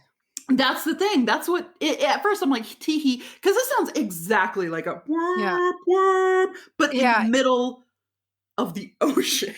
Yeah, and like at one point it almost it's like, doing the do, do, do, do. It's like it catches on one, and why? Why? What is it? It sounds like electronic. God damn it. All right. Next, we have Upsweep. This is from 1991. So I think this might be one of the oldest ones on the list. I'm not sure. I think the ping might also be from, anyway. It remains today unclassified. And what I mean by that is some of these were listed as unclassified until somebody kind of slapped like, that was volcanic, whatever. Yeah. But I'll get a little bit into that. This one still today is like, well, we can't even put one of these bullshit labels on it. And it is also strangely high-pitched. Now, not as high-pitched as the ping, but strangely high-pitched, and it could be heard throughout the entirety of the Pacific. What? Again, like the other one, the upsweep sound, it happens seasonally. Every year you can hear it around a certain time of year, much like an animal rolling through, on its migrational path or something. Sure. Unnervingly, and this is what put this high on my list, is the volume since 1991, every time it's been observed, it has been decreasing every year in volume. Some people are like, it's almost as if it's counting down to something. And then like when you can't hear it anymore, I don't know, Godzilla comes up out of the ocean. Weird. It is the upsweep. Dude, I fucking love and hate this shit. I'm recoiling from this hard. This is wrong for me. I hate it. It's just wrong. It's like, it might be organic. I don't know. Oh God. I'm about as uncomfortable right now as I was during the call. Gary Sudbrink. Yeah, I'm that level of uncomfortable right now. See, that's what I mean, dude. Audio shit. I hate it.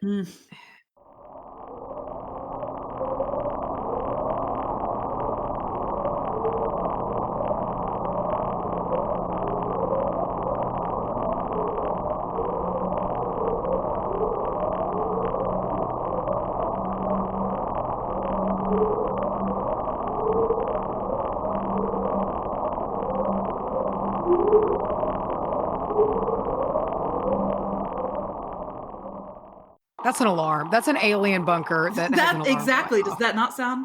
What? Yeah, no, that's a bunker with danger alarms going off. Doesn't that exactly just sound like a fault? Like whoop whoop whoop, danger, fire. Yeah, but then it gets deeper towards the end. It like digs down, and goes like whoop. Like, yeah, there's that one little outlier at the end that's like whoop. Yeah, but of all of them, that one sounds the most. Also, while it does sound very mechanical, it also sounds the most animal to me. Really? Like it could be. It seems like unknown animal fish thing that we don't know of yet. Yeah, we don't have just any might fucking make clue. Whoop, whoop, whoop. Yeah. Whoop, now, keep in mind, freakily enough, and this is what kind of freaks me out, is that is most likely sped up by a certain amount of time. Yeah, that is true. That's 20 times. 20 times sped up. So it's like, ooh. Yeah. Yeah. Yeah, dude, you doing that is giving me the shit. That's creepy. I hate it's like, that. Well, think about the whale in, like Finding Nemo, or if you've ever heard a real whale, it's woo. Yeah, that is true. They don't speak in a hurry. Yeah, they've got time. Yeah, they're like the ants. The next one I want to talk about is called the bloop. Okay, sure. Arguably, your Lord and Savior, the bloop. The bloop.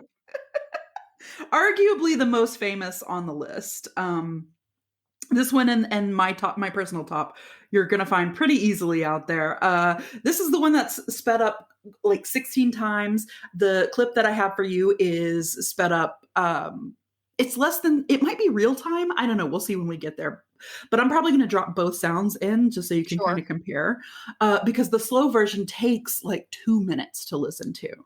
But And a lot of people say it sounds a little bit like an underwater chainsaw, or like an underwater motorcycle or something, because it has this Ooh, very uh, like there's a I don't wanna hear rumble. it. I don't wanna listen to it. Okay. This is the loudest sound that has ever come out of the ocean. This could be heard 5,000 kilometers away.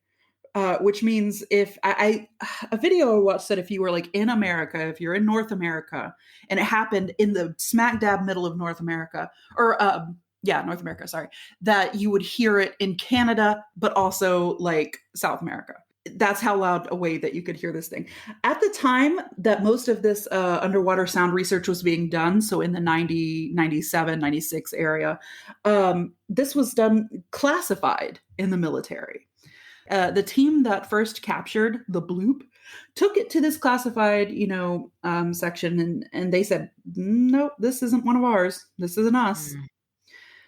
It's thought to be. Now, this one is one of those that has been technically classified as the sound of something called an ice quake, yada, or possibly it's like a bit of an iceberg that fell off and hit the ocean floor. Mm. Um, That loud, though? And also what's really interesting about this is that this was originally thought to be produced by something of an organic nature. And whatever it was had to be big because of its low frequency and the volume of it. And just compared to that of the sound that the blue whale makes, they were like, okay, Sure. we can use this information to garner that this animal would be I forget. I think it was something like 2 times the size of the Empire State Building, or I don't know, fucking huge. Dr. Fox, who was the director Good of the God. Fox Mulder, Dr. Fox, director of the NOAA at the time, he believed that the bloop was organic. He was the one that put forth that this was an organic noise or made by an organic being. An animal thing. An animal, and not occurring in geographic happenings. So no, not volcanoes, not ice quakes, not the sound of icebergs scraping the bottom of the ground. What's his reasoning for that? It was the audio profile. It was consistent with the sound of audio profiles of living organic creatures. So the way that it's set out, you can kind of look at the vocal pattern and say, this is something that vocal cords made, or something an organic being made. So I also just want to kind of throw out something that I think is a little interesting. The bloop, where it happened, it's happening within the area where H.P. Lovecraft set his lost city of Relia. So holy shit! There you go. We're about to actually listen to Cthulhu. Here we go. Cthulhu. Yeah. Okay.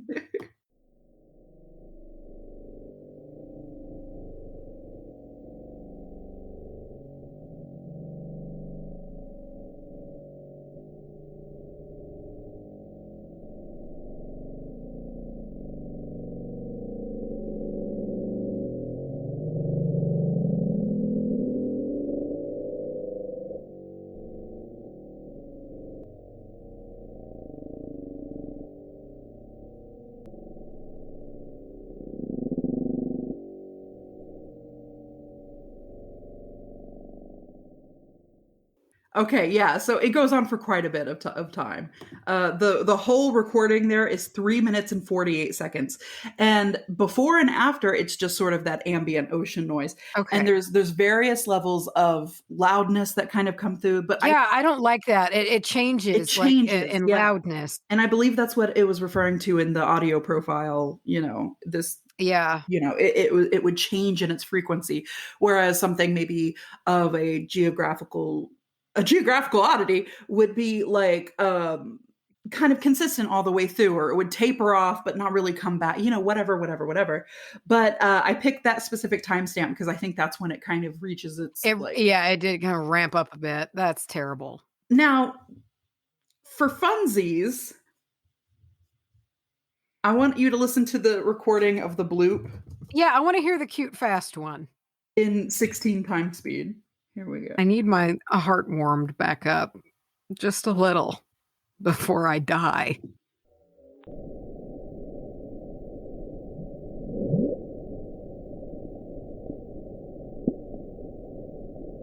Ooh. Okay, that's less menacing for some reason. And it also makes it seem more like an animal call, having that. Once it's sped up, you can tell it's kind of a woo kind of thing. Yeah. I read someone left a comment that was like, sounds like the 16 times sped up one sounds like someone who had bad Chipotle. Like, all right. Oh, okay. This is Is the this last your tip top spook? This is my tip top spook, and it's not so much the sound. It is an unnerving sound, but it is the top of my personal list of unnerving ocean sounds because this was also within that Cape Adair area where the train could be heard. But this was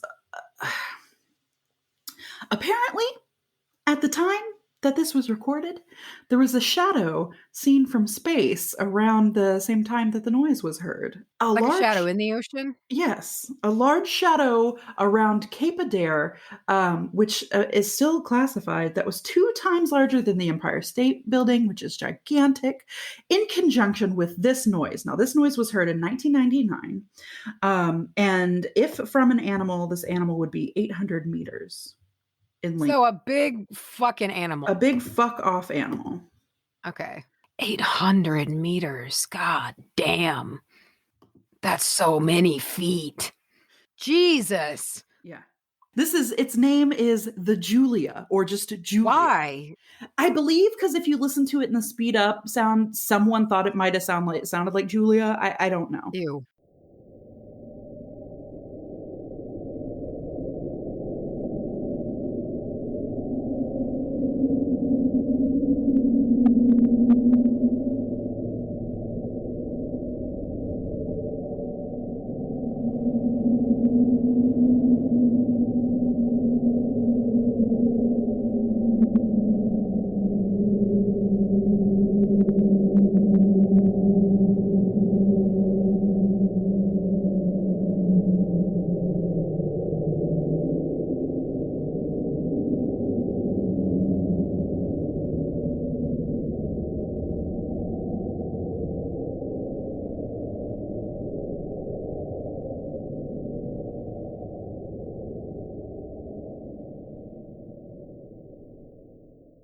Fuck the ocean. Yeah, I know. Fuck. I don't like that come down that it had. Like, what I don't like about these is that it just sounds like a moan. And the background noise of the ocean sucks. It's a nightmare to listen to. Oh yeah, just plain ocean where there's no unexplained sounds happening at all. Just the sound of the ocean is already a nightmare. It's a death moan. It just sounds. Oh, I hate it. And I already don't like the way that like blue whales sound. I love blue whales. I know that they're, gentle giants or whatever. And if you see one, you're fine. Unless you get in its way, it's not going to eat you, But still, the noise they makes my whole body turn into a butthole. Like I just turn myself into one big butthole. Yeah, I get it. So those are the unexplained sounds of the ocean. Good God, gross. And one person's comment on one of these videos was hilarious to me, and it kind of summed up my feelings about this. This comes from Predator King X.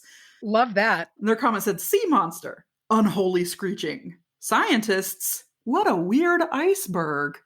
It was like, yep. Whether it's ice or government testing or some kind of massive ancient Cthulhu ocean monster, all that I know is that if the 4 loudest sounds came from the ocean, that's definitely all that's going to be on my mind the next time I'm anywhere near the sea. Yeah, it would freak me out more like if we were on like a boat in the ocean, like a fishing, like a deep sea trip or something, like fishing trip or something. That's what it'll make me. If my feet can touch the coast, I'm not that weirded out. Yeah. The moment my feet, or if I can't see, and that's one thing about Galveston that freaks me out is even if you're knee deep in water, you can't fucking see, But it's usually as long as my feet can touch something. But I remember being a kid and I remember going to Galveston and being carried away. Do you remember were you there the day we like put our feet over the edge? Like, and you could feel your toes leave the earth It like sounds very familiar to me, but I'm not sure if I'm making that up. I was like carried out, and I feel like I remember that. I was little, and so like little enough to be carried, and I think it was Roger, and he grew up on the coast, so he's fine. But I remember going out there and feeling the shelf drop off and knowing internally in all of my bone marrow that I needed to get away from that as quickly as possible. Yeah. It's just we're not supposed to be there. We're not supposed to. And the thing is we have it's a different way of not supposed to be there, because we're not. I feel the same way about space. And I love science. I love what you're doing over there in that scientific part of the space world. I don't want to be part of it. Freaks me out, right? Space does freak me out, yeah. The thing is, I think it's very universally, like, we're not supposed to be there because it's not of our world. We're not supposed to be there, but we are, and that's cool, right? Yeah, but this one's weird because it is of our world. Exactly. We're still not supposed to be there. We're not supposed to be there because it's like we were there a long time ago, and then we kind of left. We evolved. We made that choice, I guess, to be like animals of the land, and then the sea creatures went off and they did their own thing, and it's terrifying. Well, what's wild to me is there could be entire civilizations down there, and we have no fucking idea. No clue. Again, it just comes back to that 5%, which just seems so dude, it's so strange, because I know we can see our whole ocean. We've seen it all through pictures from space and stuff, but that's not like past the point of light. That's not past the point where we've got into and seen like that. And if the most explored region of our own ocean is turning up new life all the fucking time, new things come out of that. I can't even think about the other 95% of different terrains, different temperatures, different depths, pressures, all that shit that would have evolved. Who God knows what. And it's not even that I'm afraid of large things, because that is spooky. I think if a fucking 800-meter animal swam out of 800-meter animal, that is a half a mile long animal. I want to say that one more time for the people who did not hear it. And what do they eat? What do they eat to sustain something that big? Boats?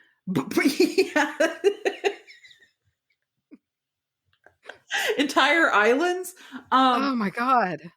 Yeah, it's just, I could sit here and I could talk and theorize about it all day. And it's one of those things that I find so interesting in theory, but then I hear those sounds and I go, no, thank you. I don't want to look into it one fucking tiny bit. I'm going to go play The Sims and revert to about 4 years old and have ice cream. Grab your weighted blanket. Until I feel better. So there's that, dude. And I feel like we had some bangers today. Dude, I think this is going to be, and I'm just saying it, all right? I think this is going to be a good-ass episode. Knowing what we've already recorded, and like this being the last piece of it, I think it's going to work, and I think it's going to be a long boy, dude.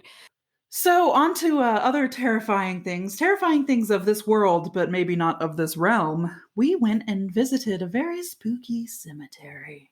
Terrifying things in Alvarado, Texas, which not really even terrifying, just weird things. That's the thing. Not super spooky. Well, spooky, but not super spooky. Not as spooked as we have been in the past. Just not scary. Not scary, but strange. Weird shit. Makes you think. So for the first time in over a year, we were able to take a trek to a haunted location. Yeah, we did. And it was a weird one. It was a weird one. It was interesting. It wasn't like any other like expedition that we've had before. No. Yeah. Macy would not let us go at night. No, and I'm glad, because I was impacted strongly enough as it was. Oh yeah. Going through all of that at night, not to mention we were being really looked at by neighbors. They thought we were up to some riffraff.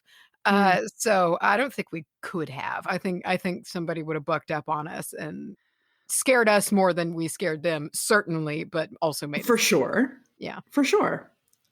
So where we went is actually inspired by one of the spooky episode stories that we got from you guys. And what was it? The last Spookysode? I think. I think so. It feels recent. Yeah. Somebody wrote in and they talked about their adventures at Antioch Rest. Is it Antioch. Antioch? Antioch? Yeah. Antioch Rest Cemetery, and that is a short little shot from my house. Yeah, yeah. I mean, we made it longer because we missed we could not get there. You remember that? Yeah, I forgot, and we pulled into a whole Everything went separate wrong. cemetery. Yeah, the wrong cemetery, which it was much larger, but much less creepy too. And it just felt like a cemetery. It didn't have the weird intermediary energy that Mm-hmm. Antioch did, which was really, really fucking weird.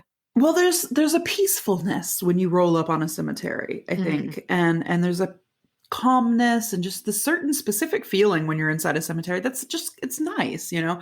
And this sort of lacked that. Not to say that it wasn't nice; it was upkept pretty well. It And was, but I think the word rest is a misnomer in the name yeah, of it. it didn't feel very restful at No. all. And we did document parts of our research. We did EVP work. We Did you recorded film our. anything when you No, were I don't there? think I don't think I did. I don't think I even thought about it. I don't think I I filmed anything, filmed but because I couldn't do anything else, and most of the yeah. clips are me being like, "I can't see, I'm dizzy," and that's it, but that's all I could think to do. Yeah. And we also recorded our hell of a time getting there. I feel like you get to see the other cemetery we went to, Yeah. and um, just a a little some snippets. And if you're interested in seeing that, and also checking out the EVP findings that we have, and I guess sorting through the footage that we did, you can do that over on our Patreon, patreon.com/WBAH podcast. So, and that quick little plug here for the Patreon. We're always doing little extra bits of content like that. Oh, all the time. All the Patreons time. are about to get to meet fucking Laser and Rocco, and that's a gift in itself, friends. You are picking up when I'm laying down. We should have a trailer for you guys. Hope Soon. maybe you've seen it already. We don't know when we're putting it out, but we're going to put out a little trailer for a fun little project that Mace and I did. And we'll probably talk more about that, or we may have already talked more about that in this episode. I don't know. We're recording it in pieces. But anyway, let's talk about Antioch Rest Cemetery, or as I am always trying to say, Antioch. Yeah. Yeah. Antioch. It we kind of went through the motions and things that we do. We brought a little spray, which the spray comes in to effect towards the end of this story. But we kind of brought that, and this time we had a voice recorder and an EMF detector, and we brought that with us, and also some fucking Sonic drinks because we bucked up in there with our big ass styrofoam Sonic drinks with nerds, our nerd slushies. Because up until then, we were having just a grand old day. We went to lunch at On the Border. Yeah. Because it was the only place we could find with a effing patio. And we just had fun. We were listening to music out on the drive. We stopped and got these nerd slushies. Orville Peck, man, was the soundtrack for that day. For the day, over and over again. But upon entering, it just kind of everything got very somber very quickly. I mean, let's start with the fucking get-go, how where we parked is a strewn out deer skeleton with half of the skin still on it, just there. I remember right in pulling front of up the cemetery. It's a little tiny half circle driveway that you can just kind of roll up in. And I remember turning into it and I just said, bones. Yeah. Mace got out and you got some footage, I believe. I did. I got right up on it. Patrons, you can get a look at the inside pretty much of a rotting deer's eyeball, among other things, but it was dry. It was dried up. But what's weird is that it wasn't like, it was coming out of the woods. It wasn't by the road. It was like dead coming out of the woods, which was really odd. It was strange. So somebody either placed it there or it just kind of bucked out of the woods, laid down and died. But either way, there were a couple of strange animal incidences at this place. But that was our first impression, literally. Yeah. corpse See of a the dead deer. deer.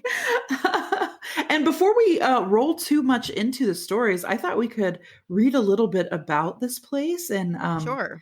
maybe some people, the experiences they have, and some of the things I found online that people said. So this is from hauntedplaces.org. So here's some of the things people have happen while they're there. People have reported that they've had rocks thrown at their cars.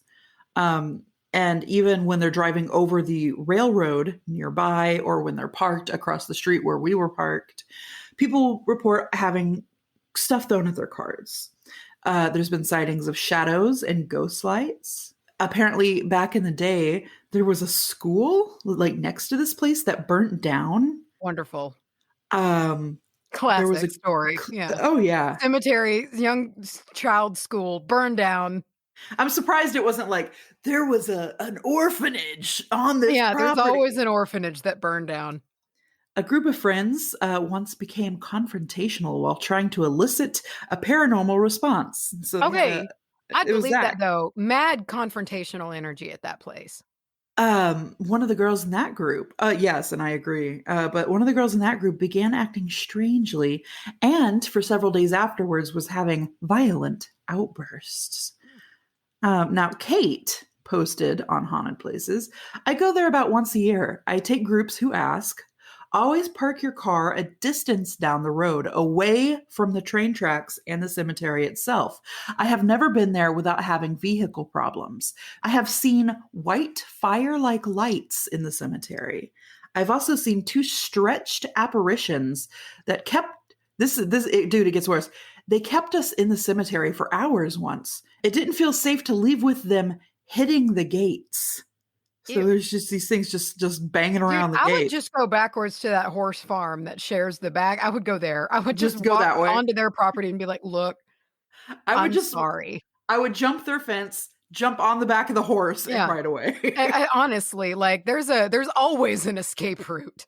So these 2 stretched apparitions that were just kind of knocking around the front gates, apparently it says they came up from the tracks. They just sort of wandered up from the railroad. Those tracks are creepy.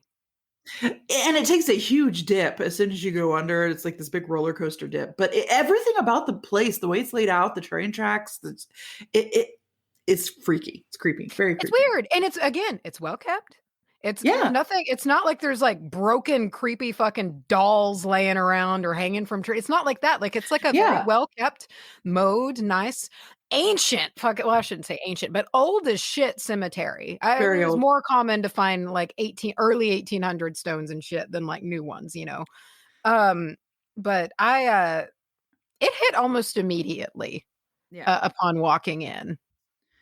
And to kind of speak to the upkeep of the place, or I was making a note for myself, to kind of speak to the upkeep of the place, there was lots and lots and lots of graves that had people obviously had come by and like left things for them, little, keepsakes that you leave on tombstones and whatnot. So these people, there seemed to be a pretty good split of people who were cared for or visited at least, and people who have not been heard from in a very long time. Some stones that were literally just face down, broken, and lying there. Yeah. And before we get too serious, I have one last little funny piece to read, and I'm going to do this in the voice that I think this person wrote this in. Okay. And this is from somebody called Rattlesnake. Oh, just sounds nasty. This pretty much is. Rattlesnake says, this place has 4 demons over it, 4 in each corner of the place. Is that right? I guess for 2 years now. 2 years back, there was a group that did a satanic ritual there, and they sacrificed a goat on the property in the back right corner. You can see remains of the blood that's been dried up. For 2 years, you can see that goat blood. I saw no goat blood, and I went back to that corner, so I'm just going to say that. But Macy, there are 4 demons. 4 demons posted up on each corner like gargoyles. Sure. Yeah. Keeping guard of the place. So maybe those animals that we had that interaction with, maybe those were the demons.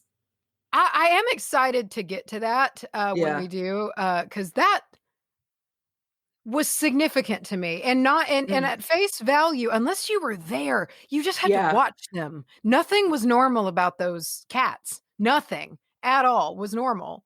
And No, especially on piggybacking off the story that was sent in to us about the weird animal interaction, the dog yeah. in that case. And this one we had those weird fucking guardian cats. Yeah. Yeah. Strange little feral kittens, not very old either. No, they're And adolescents.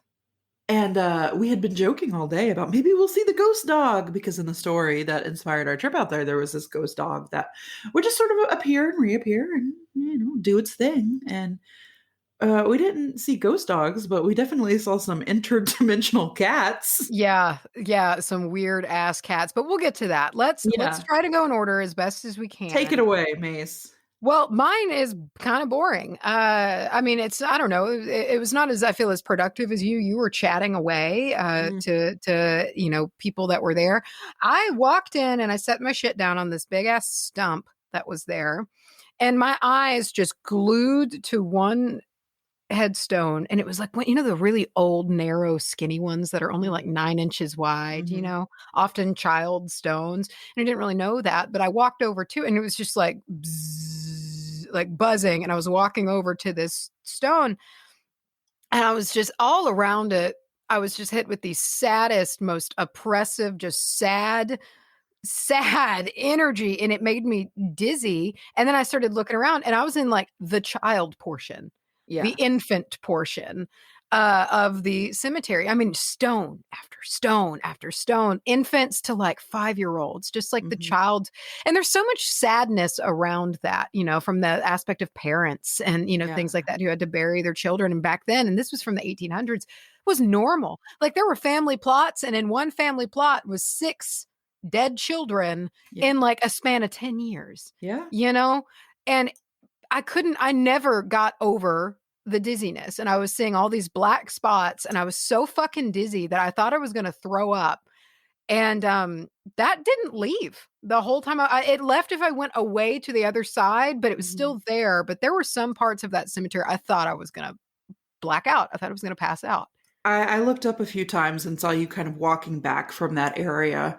And you just had that look on your face, like, so bleh, you were That's just what it out. was like. And like when you watch old movies, there's like the black holes, like the spots that happen in old film footage, like old. That's what was happening. And I've never had that happen before. And it was happening everywhere. It was just like all these black spots, and I was so fucking dizzy. And so I just kind of started walking around. I didn't have it in me to interact with anything because it was kind of too fucking much. So I don't really know what you were doing. I was kind of walking around in this weird dizzy daze trying to not vomit or pass out. My experience was a little bit less like that. And mine was a little bit more, it just from the second we stepped into the place, it was just chatter. I just got so much. It was loud. It was loud. It was very loud. Yeah. It just excited buzzing is what I felt. It's just like people who had not had anybody to talk to, or maybe they were just excited to see new faces or what have you. It was just constant. We walked pretty much all the way through the length of the cemetery, and we found this big tree stump that we kind of placed our things on and kind of set up and got ready. And I picked up the EMF recorder, and I was like, okay, I'm just going to walk around until something grabs my attention. I turned around, boom, the first stone I saw. And I still think about this person. But the first stone I saw was this little grave underneath a magnolia tree. And we had the best seat in the house. And I told her that. I was like, you got a good little spot over here. And I went over there and I talked with her and just kind of felt the presence, and this woman was about 35, which also I want to touch on. An overwhelming majority of this entire cemetery was like 35, 40, 20s, like young. There was like nobody in that cemetery that made it out of their 40s. I feel like I didn't see a single one. And it was like young men, like 22, and young women. And it was just like, God damn, it sucked to live back then. Oh my God. Yeah. And the thing is, when you see the grave of a 35-year-old person, back then, it's sort of like, oh, well, I feel like they had a good life. They lived a long, full life, you know? Yeah. But the thing is, this one that I was talking to was fairly recent. It was, I believe she passed away in the early 2000s. Oh, okay. So kind of at the time where a 35-year-old passing is especially tragic, but and she just kind of felt like she was alone, and I didn't get like super strong lonely vibes, but just like her grave was a little off by itself. It's very pretty. Yeah. It had that pretty tree, but Yeah. it just her stone said like wife and mother, but there was nobody buried near Yeah, her. she doesn't have any of her relatives or anything. Yeah, her kids are probably still, well, I say probably, I don't know who her Hopefully, children are, but yeah, still alive. hopefully, they're still alive, and whoever she was married to, probably, because at this point, I did the math, and I think would have been like 50s, Okay. so Yeah, still young, still and young. doing stuff. And anyway, so I sat and I kind of chatted with her and turned around, was like, okay, I'm going to head out now, left a little lavender on the grave, and turned around, and just the next one I saw was like, hey, what's up? Come here. Yeah, they did feel very starved for attention. Yeah.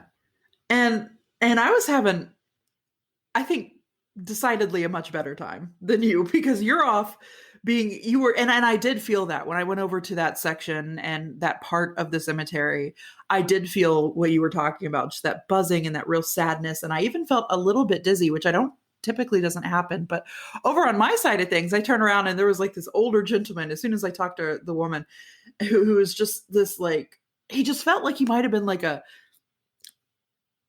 card shark, maybe, like he Oh, just okay, felt maybe a bit of a very like, shyster. yeah, a little bit, and he just felt very, I don't know, he just had that energy of like, oh, we're here talking to people, come here, let me tell you some Yeah, stuff, kinda and wily. yeah, it just, so that was the experience that I was having up to this point.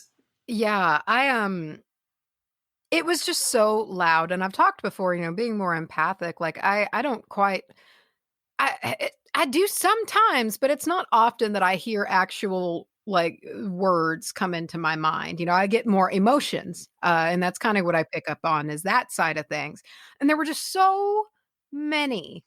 There were so many, and they were all just so loud about it, and it was just completely overwhelming, but I did go to the other side, and this is kinda when we met up, again, kind of in the middle of our experience there. And a couple of interesting things happened there. One, notably, the one that we both shared with the woman who really fucking hated me.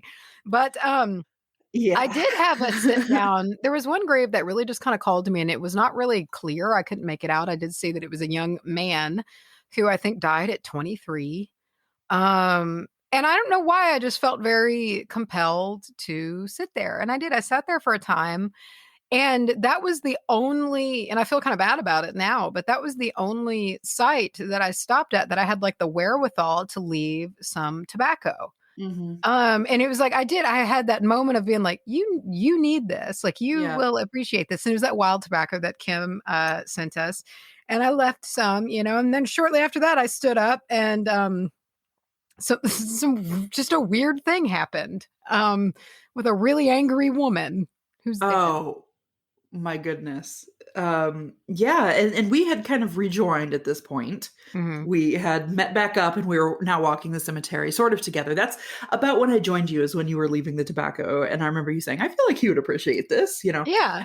And we started walking and I started getting a feeling. And then this wasn't evil. This wasn't demonic. This No, felt no, very no, no. human. Nothing there was. No, yeah, nothing felt I want to say otherworldly, but you know what I Evil. mean, Yeah. evil.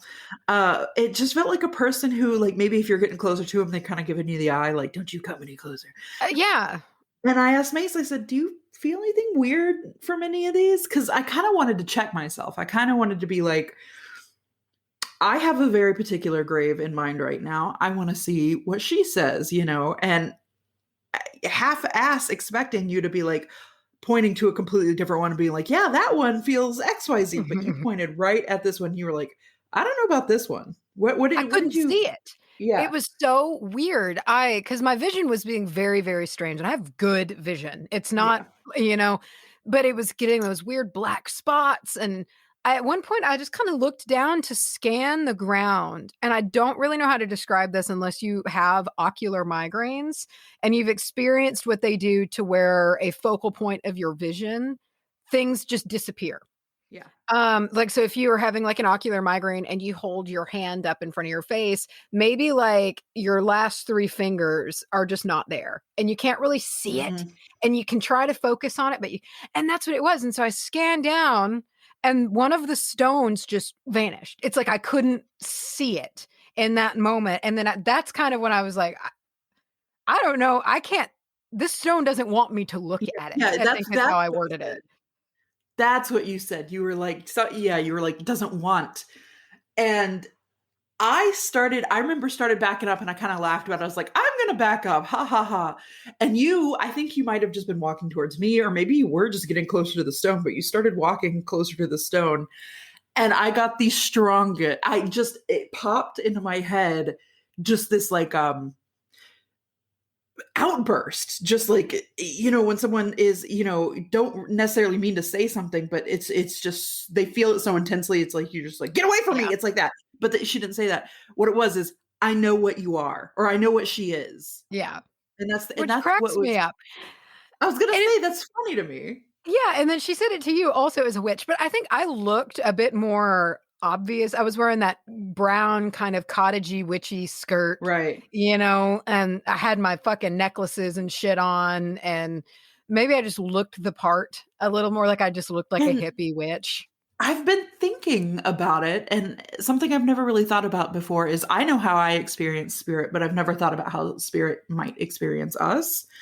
And I thought, if I'm kind of walking around like having these conversations with it, maybe I seem more like another spirit, or more just like, maybe they're just sort of like, oh, I know that there's somebody I can like talk to. And then like, maybe if you're less, if you're more, what's the word? I want to say root chakra. And I feel like, you know what I mean by that. Then I feel like maybe they're like, I can see her and I can experience her, but I feel like I'm not supposed to, you know what I mean? Something's a little weird. And I feel like maybe there's just like a lot of confusion and strangeness, but it was something about you, dude. She fucking, I know what she is. I know what she is. And maybe I like look like someone that wronged her. Or something. Like I was thinking about that, like some Jezebel that, I know what she is. Yeah, I got away, I was like, fine, after you told me that, it's like, cool. And so then we went to the other side, the first third of the cemetery. So if you're looking into it, the far right, where there was no blood from a goat. I just want to reiterate that. But definitely one of 4 demons. Yeah, well, what's weird? There were 4 cats. Cats, yeah. And they came out of nowhere. And so I do find it interesting is that, you were having like these good, kind of like these spiritual connections. And I'm not good at connecting with humans in any sense anyway, or not naturally. But animals immediately is something that the animal world, the wood world. This is exactly what I was trying to get at earlier. It was weird, right? And so out of nowhere, you're kind of off a little in the further back corner, the far back right corner, where the goat was sacrificed. And I start hearing the mews, like tiny little, little kitten meows. And I was like, is that a fucking cat? And so then I start seeing these 2 little cats like coming out of the woods. And so I kind of crouch down low and I start meowing back at them. And one of my weird skills as a person is I have a very convincing cat communication ability. Yeah. Like I can purr, I can do the meows, like I've grown cats and young cats, and like it works. And so I kind of crouch down. And so then I'm hearing all these rustling in the woods and I don't see these cats yet. But then 2 cats come out and one of them is like this. They're all beautiful and they're all completely different looking, which was odd. There was a Russian blue, gray. He was my favorite. Yeah. Beautiful. And then like this nice, I don't know what kind of tabby it's called, but it's like a striped kind of tabby. And so they come out. And they're very svelte. They're not underfed. They're just young. They looked maybe to be about 5 months old. They were just kind of scrawny. True. They don't usually, I feel like when you see a feral cat, they're a little skinnier. They look like they're a little, these look like they might've been doing some eating. Their coats were shiny, you know, they Mhm. looked healthy, and again, they were kinda slight framed, but they just weren't fat, you know, they weren't, like, overweight cats, they were just, like, healthy little cats, and so 2 of them came out, and they were just, like, really looking at me, and so I tried to kinda call them over and call them and they would kinda get close, and they would kinda back away, and then this tabby beelines to this grave that I'm, like, sitting right by, and it's so weird, and I got it on camera. I filmed all of like, almost Yeah. all of my interaction with these cats, and so then it just, like, solemnly starts walking to this specific grave, and it starts rolling around in the dirt, and then just, like, lays on the stone, and it's just, like, and that happened multiple times, like, a car would drive by and it'd run away, and then it would beeline right back to that same grave. It was really, really, really weird. I had forgotten that aspect, that it kept coming back to the same grave. And the thing is, these cats didn't come out until we went over there. Because Yeah. we were there this whole time, and they weren't over there rolling around in dirt. It's like we went over there, and the demons had to find little They cat appeared. bunnies. And then Yeah. they just yeah. And so there were the 2, like, the gray one, I don't remember. I think the gray one was more of the leader. It was kind of the braver of the 4. And there was the tabby, and then the one hiding in the woods that wouldn't come out was a solid black one. Mhm. And then there was another one that I only barely glimpsed, and it was at the very end when they all just fucked off together into the Yeah. woods, like, all Yeah. as a group after it was so bizarre. Was They a crossed gray. the road and, like, Yeah, fucked off. yeah. Yeah. And it And I was a feel gray and like white. disappeared. It was bizarre, and it's so hard to explain without you being there and witnessing them, but then, like, you know, we kinda hung around for a while, and the gray and the tabby just posted up on the fence, and they watched everything we did, but not like in the feral cat testiness. They were just sitting upright like a couple of, like, Egyptian cat Mm. statues, and they just watched everything that we did. And then all as a group together at some point after one had another roll on the fucking grave, um, they all just at the same time simultaneously just walked away Yeah. after watching us for so long, and it was so fucking weird. It was weird. And Macy has always had this undeniable Ace Ventura-esque ability to you just get animals, man. You just get them. Yeah. You always Yeah. have. And I don't naturally have that. I don't, I feel like I always freak animals out because I'm the person who's like, kitty, and like, wants to run up and pet it. And that's not how that works. So as soon as you came over and you kind of started, it was obvious something was going down. I just kind of backed away, and I was Yeah. like, because I feel like, what they say is true is they can like sense your energy. They feel how you're feeling. And if I'm sitting here all nervous, like, ooh, something's happening. They're going to be nervous. They're Ooh, going to make me, I'm going to make them it's nervous. like, Yeah. they're gonna, so I was like, I'm gonna walk away. So I walked away and I just kind of trailed around, but I was keeping an eye on everything that was going on the whole time. I was just kind of looking at you, pretending to walk around. And it was just so bizarre is the only word I've got for that.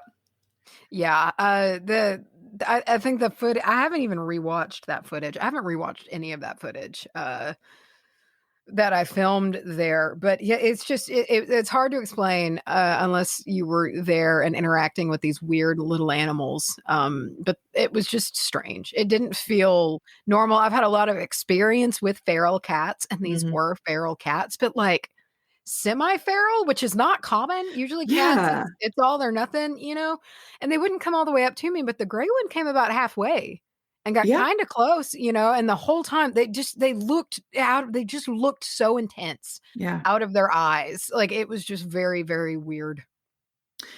So if you want to see these cats, check out that footage. Can we another little plug? I want to talk about the visitors we had of the human variety. Yeah. Interesting. Yeah. Not just people, because this is on a road. There are houses around. Yeah, but it's also kind of out. Like when you're driving out there, you realize like, oh, we're kind of getting out here. Yeah. Which is creepy in itself. Oh, absolutely. And that's another reason I am a little bit happy that we did not go too close to the evening time. Although I feel like we should stick night cemetery trips to like big city where that's common, Open. like, Yeah, for sure. because I did actually read on Haunted Places when I was looking at some people's experiences. Someone said at nighttime um, there's been ruckuses at nighttime out Some there. riffraff. So Yeah. yeah. Yeah. And as you know, cemeteries are one to draw for some reason. People are trying to find that portal to hell, trying to find that demon's chair or whatever. But yeah, we had several several people drive by, and I don't remember much about. I just remember the first one scared the shit out of me because this car rolls up, passes the cemetery, but like kind of stops at the edge of it for a little while. Yeah. And you had a better view of that. I was keeping my eye on her. Yeah. And she just seemed like a local. And who wanted to make sure we weren't up to anything. And so when she drove by, she was in like a black like Traverse. Like I remember, and I was just like looking at her and I was like, I'm gonna memorize every detail about this fucking car if I have to, if like you're a crazy person. So I was like looking at this car.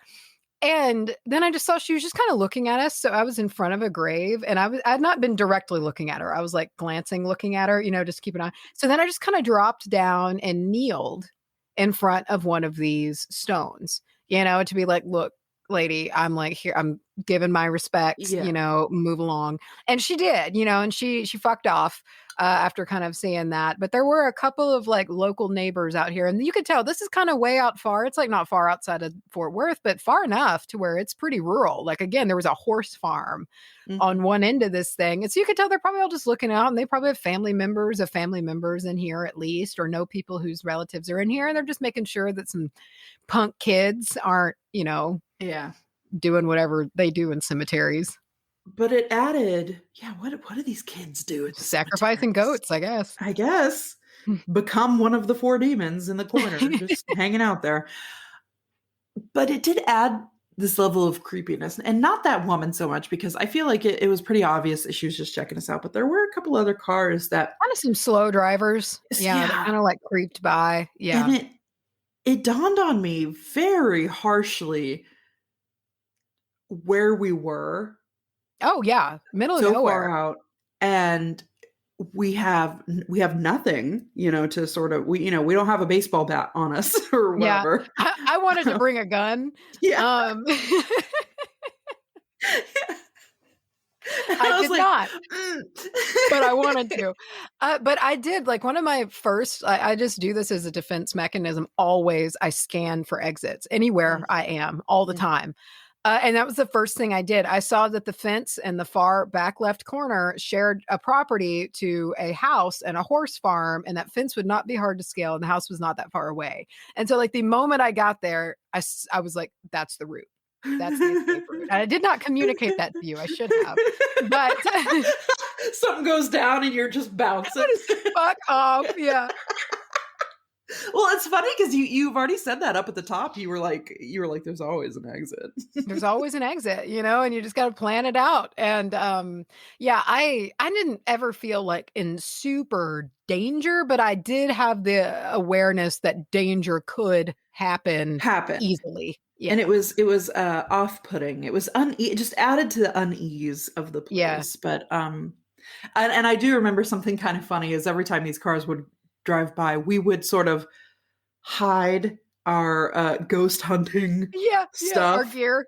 Yeah. We just kind of tuck away the EVP or whatever and just kind of look around like we're just here, just visiting, But there was one point where I was up sort of near the road and there was a grave that felt like, it just, no disrespect, with peace and love to the person buried at this spot.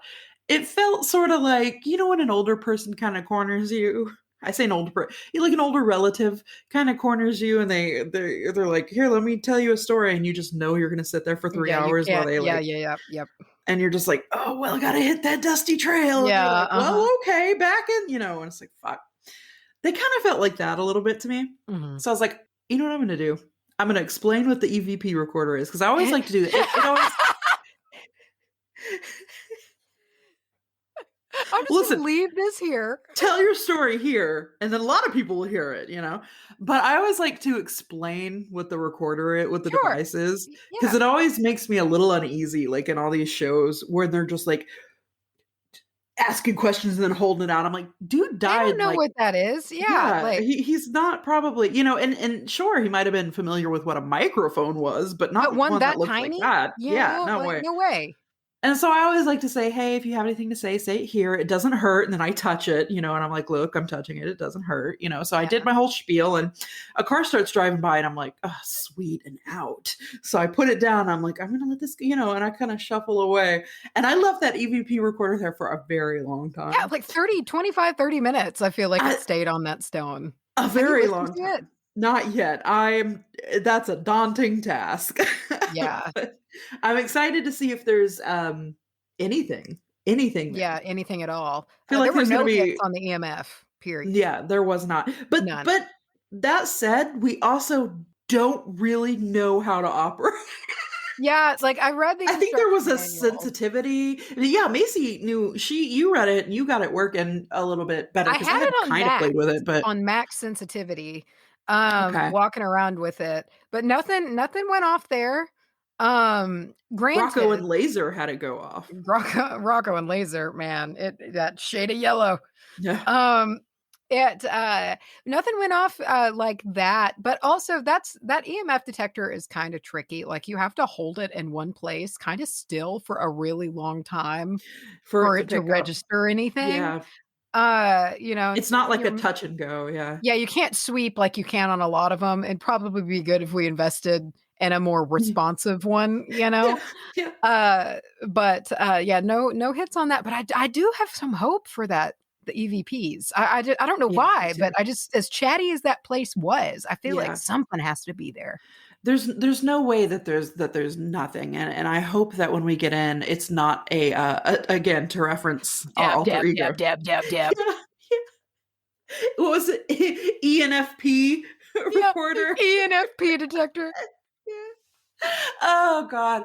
So yeah, I think I'm going to go through that footage soon, and hopefully we'll have something to report back and share with the patrons. Hopefully we get a full reading of Homer's Odyssey. Oh, wouldn't that be something? Look at me, Odyssey. Oh my God. Like the whole, it just like in order, just like the one that you left that recorder on. That's what they wanted to tell you so bad. They wanted to recite Homer's Odyssey. They in life, they learned they memorized it, and they were so proud they never got to show it off. So they were like, oh, my chance. Wow. Huh. So after the cats fucked off, yes, it kind of, that was a whole thing. Yeah, like they just kind of all banded together, and that's when I really could see the fourth cat. And the fourth cat was like who called them over. It was like the fourth cat came out across the road. He jumped out of the tree and out of nowhere.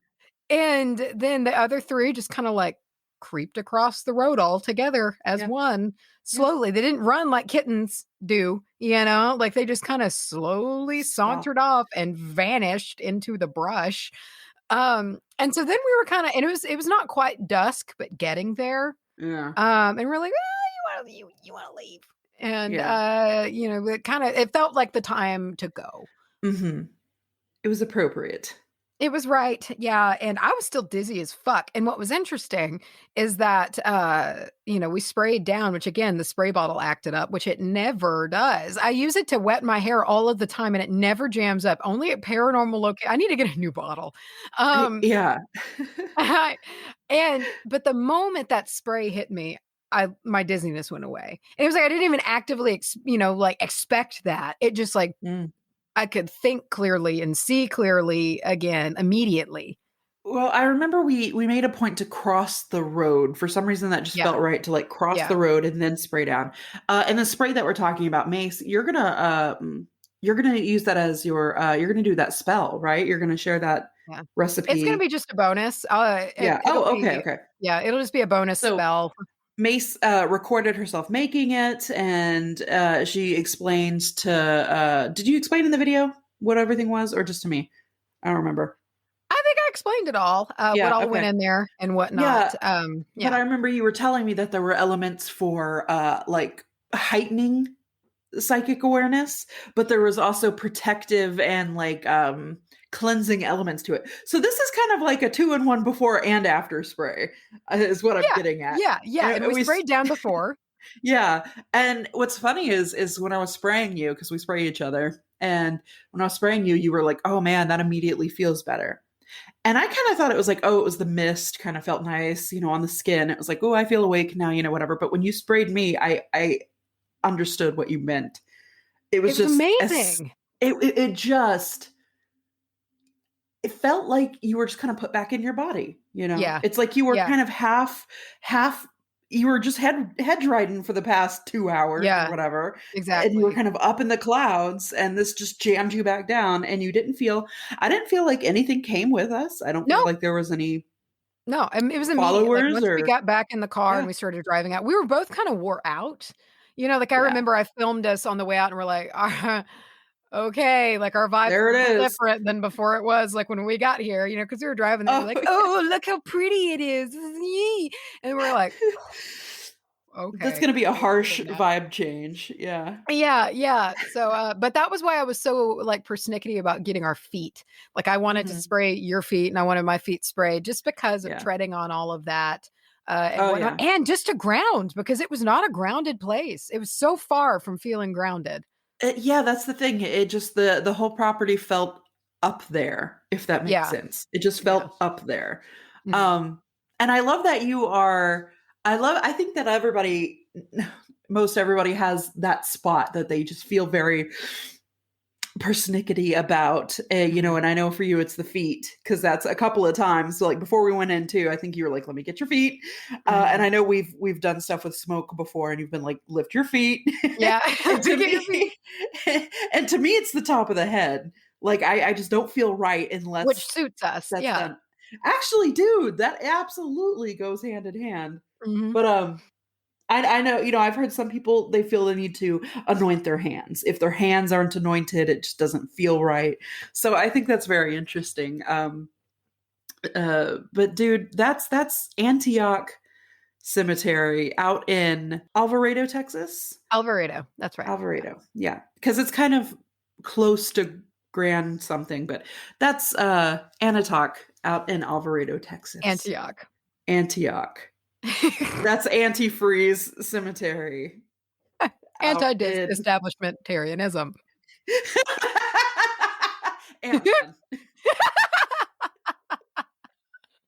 Ant flow. Flonase. Florida. Rough Riders. God damn it.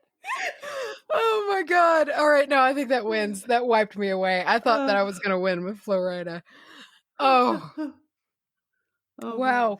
So, that was a good stretch. We haven't done that one in a while. Yeah, I know. That's one of my favorites. Yeah. So that's that. Nothing earth shattering, but weird. Very strange. It's impacted me. I think I keep finding myself going back there mentally, and not in a bad way, not in a spooky way. And that's what I want to stress, is this was less spooky than I thought. I thought it was going to be like, ooh, ghosties. Instead, it was just weird. Interesting. Yeah. It was just fucking weird. Well, anyway, I'm cool with that. Yeah. I would prefer really weird, even though it made me dizzy and ill. I would prefer that over shadow people shaking doorknobs and throat gurgling noises and whatnot. Stretched out shadow people. That would have fucked me up. Walking up the road. I would have head for the horse farm immediately. I'm not kidding. I probably I would have just laid down on the ground and been like, I live here now. I'm joining you all. Yes. Yeah, take me, please. I don't like that at all. Mm-hmm. As we've talked about, and I don't know where it's going to go. I think it'll be on the listener stories, because again, we've recorded this in pieces. I don't want to see you. I don't want to see you at all. Yeah. I'm okay seeing you if you want, but do not come to me as a stretched out shadow. I like to think that it's just like spirits that have passed on of humans, but they just forget what it's like. They're like, humans are 7 feet tall, right? Yeah, I think so. They're like, why are they freaking out? Oh, that's creepy. Yeah. No. Oh, but speaking of listener stories, shall we roll into some listener stories? Let's do it, bro. All right. So should we flip a snack to see who goes first, or should we just dive in? I have a Bic lighter. Okay, you know what? We need to officially change the name from Flip Flip a a Bic. Snack to Flick a Bic. Do you want barcode side or do you want ambient, colorful design side? I would like ambient color design side. All right, I'm just gonna barcode side, brah. Oh, okay. All right. So this first story on Spookysode, whatever number this is, episode 145. 15? No, 14? Is this already Spooky 14? I don't want to think about it. But anyway, we have a story from Jess. So we're going to hop right into it. We're just going to slide right in. I'm getting comfy. Slip on by. Ew. Slither into your ear holes. All right. So this is from Jess. I have had night terrors, wonderful, since I was a child, and I still get them, even now, at the age of 29. They are not always so vivid, and I rarely ever remember them. The ones that I do remember are the ones that are the most recent and quite terrifying, and I'm not sure why I do remember them. The first story will be when I was about 12 or 13. I was staying the night at my friend's house, and it was a typical dorky teenage girl night playing video games and eating chocolate. Hell yeah. We stayed up late around midnight, and when we finally decided to sleep, I slept on the couch and my friend slept upstairs in her room. And that's all I remember. I wake up the next day and heard my friend's mom in the kitchen. And to get to the kitchen, you have to pass the front door of the house. As I walked past the front door, I noticed a towel over the door's little window. I remember thinking, well, that's weird. That wasn't there last night. So when I get into the kitchen, my friend's mom looks at me with an odd expression. And before she can say anything, I ask why there is a towel over the door's window. And she says, slightly concerned, Jess, you don't remember what happened last night?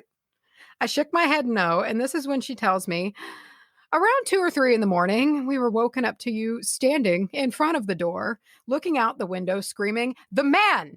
The man! There's an old man outside the window. Make him leave!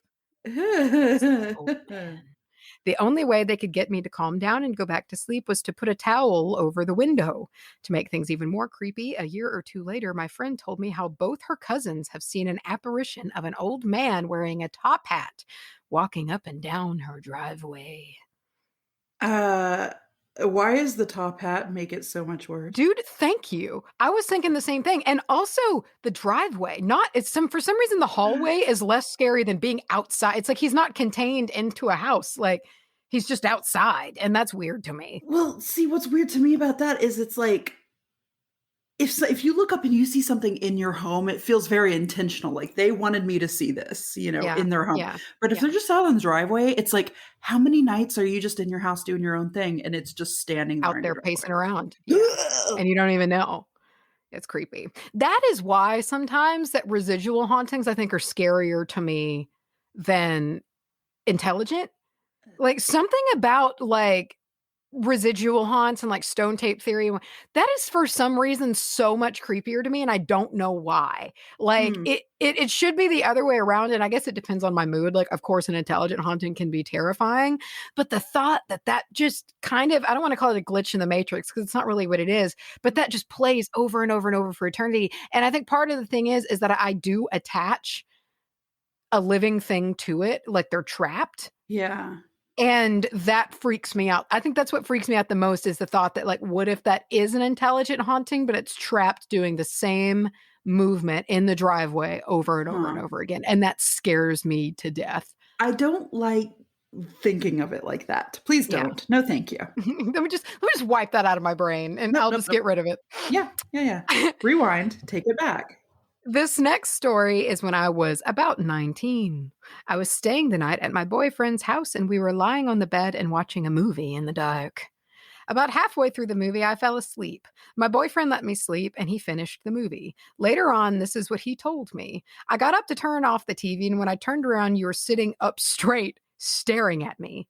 You go, did they leave? Did the old man and the little boy, did they leave?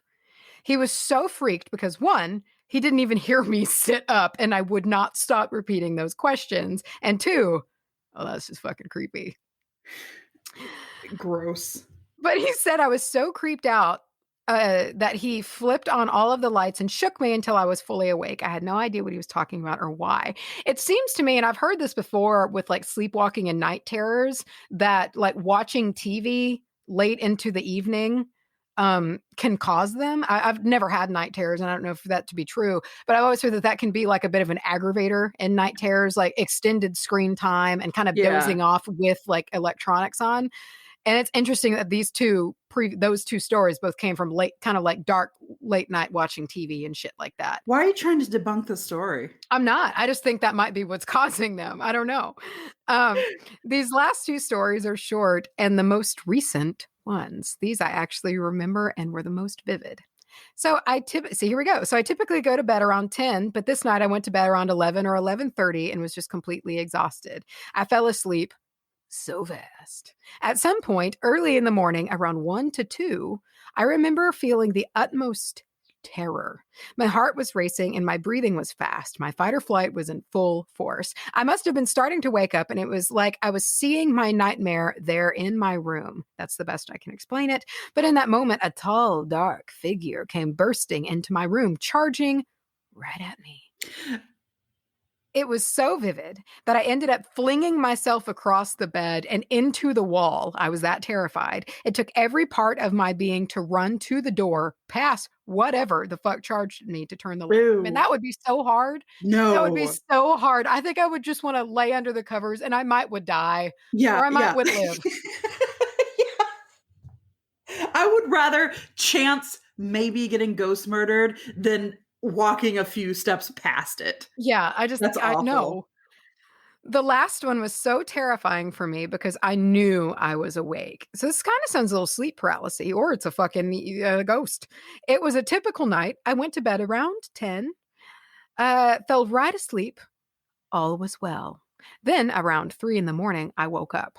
I remember I was lying on my back and I could see movement towards the end of my bed. When I looked, I saw a side profile of this dark figure. He had a masculine energy about him, and it seemed like he was on his knees. I couldn't actually see if he was, because I could only see his shoulders and up, but regardless, the figure was rocking back and forth repeatedly. It's so much worse that he's like to the side. He's not looking at you. Yeah, you just see this profile like doing this. Maybe he's giving a blowy.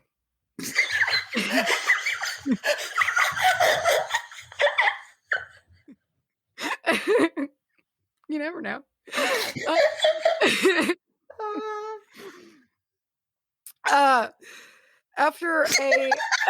After a couple of seconds, I noticed his head starting to turn towards me, like he realized I was watching him. And in that moment, I instantly felt this dark, hateful, and negative energy erupt from this shadow man.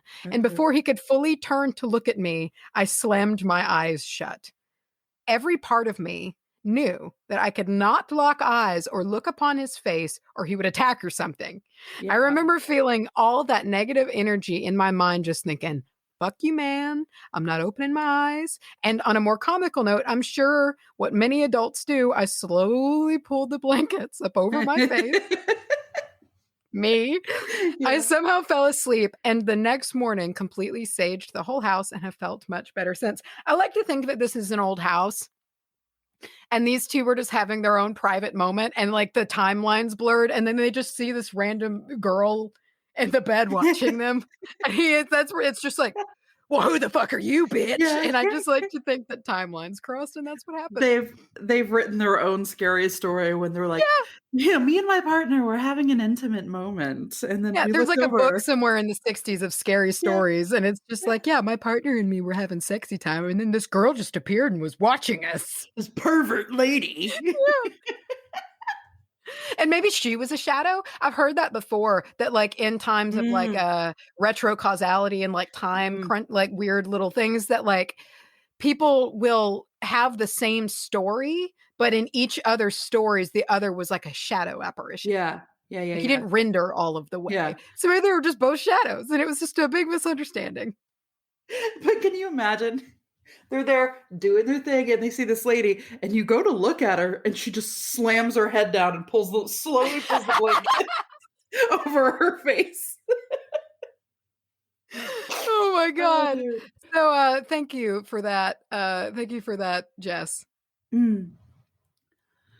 Okay. Our next story is from Cassie.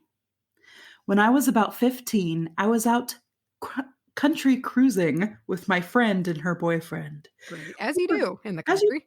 Yeah. We were good kids and not drinking or getting into trouble, just cruising around. We cruise! I'm gonna roll my window. How does it go? Oh my Lord, look at them long tan legs. Oh, ew. I remember when that song was on the radio, I remember actively thinking like, okay, but how long are you going to be on the radio? Like how long when I walk into Walmart do I have to hear you for? Oh my God. Because those will go on for years and years after. Forever. Yeah. And cruise. Okay, we were not bad kids. We're not drinking. We're just cruising around. We came upon an old dilapidated house my friend and I wanted to go check out. We knew it was beautiful back in its day. It was huge and had eye-catching architecture. We pulled over and, giggling, walked towards the house. Several feet away, though, my friend stopped dead in her tracks. I wondered what had happened until I got next to her and felt the freezing heavy air and stopped as well.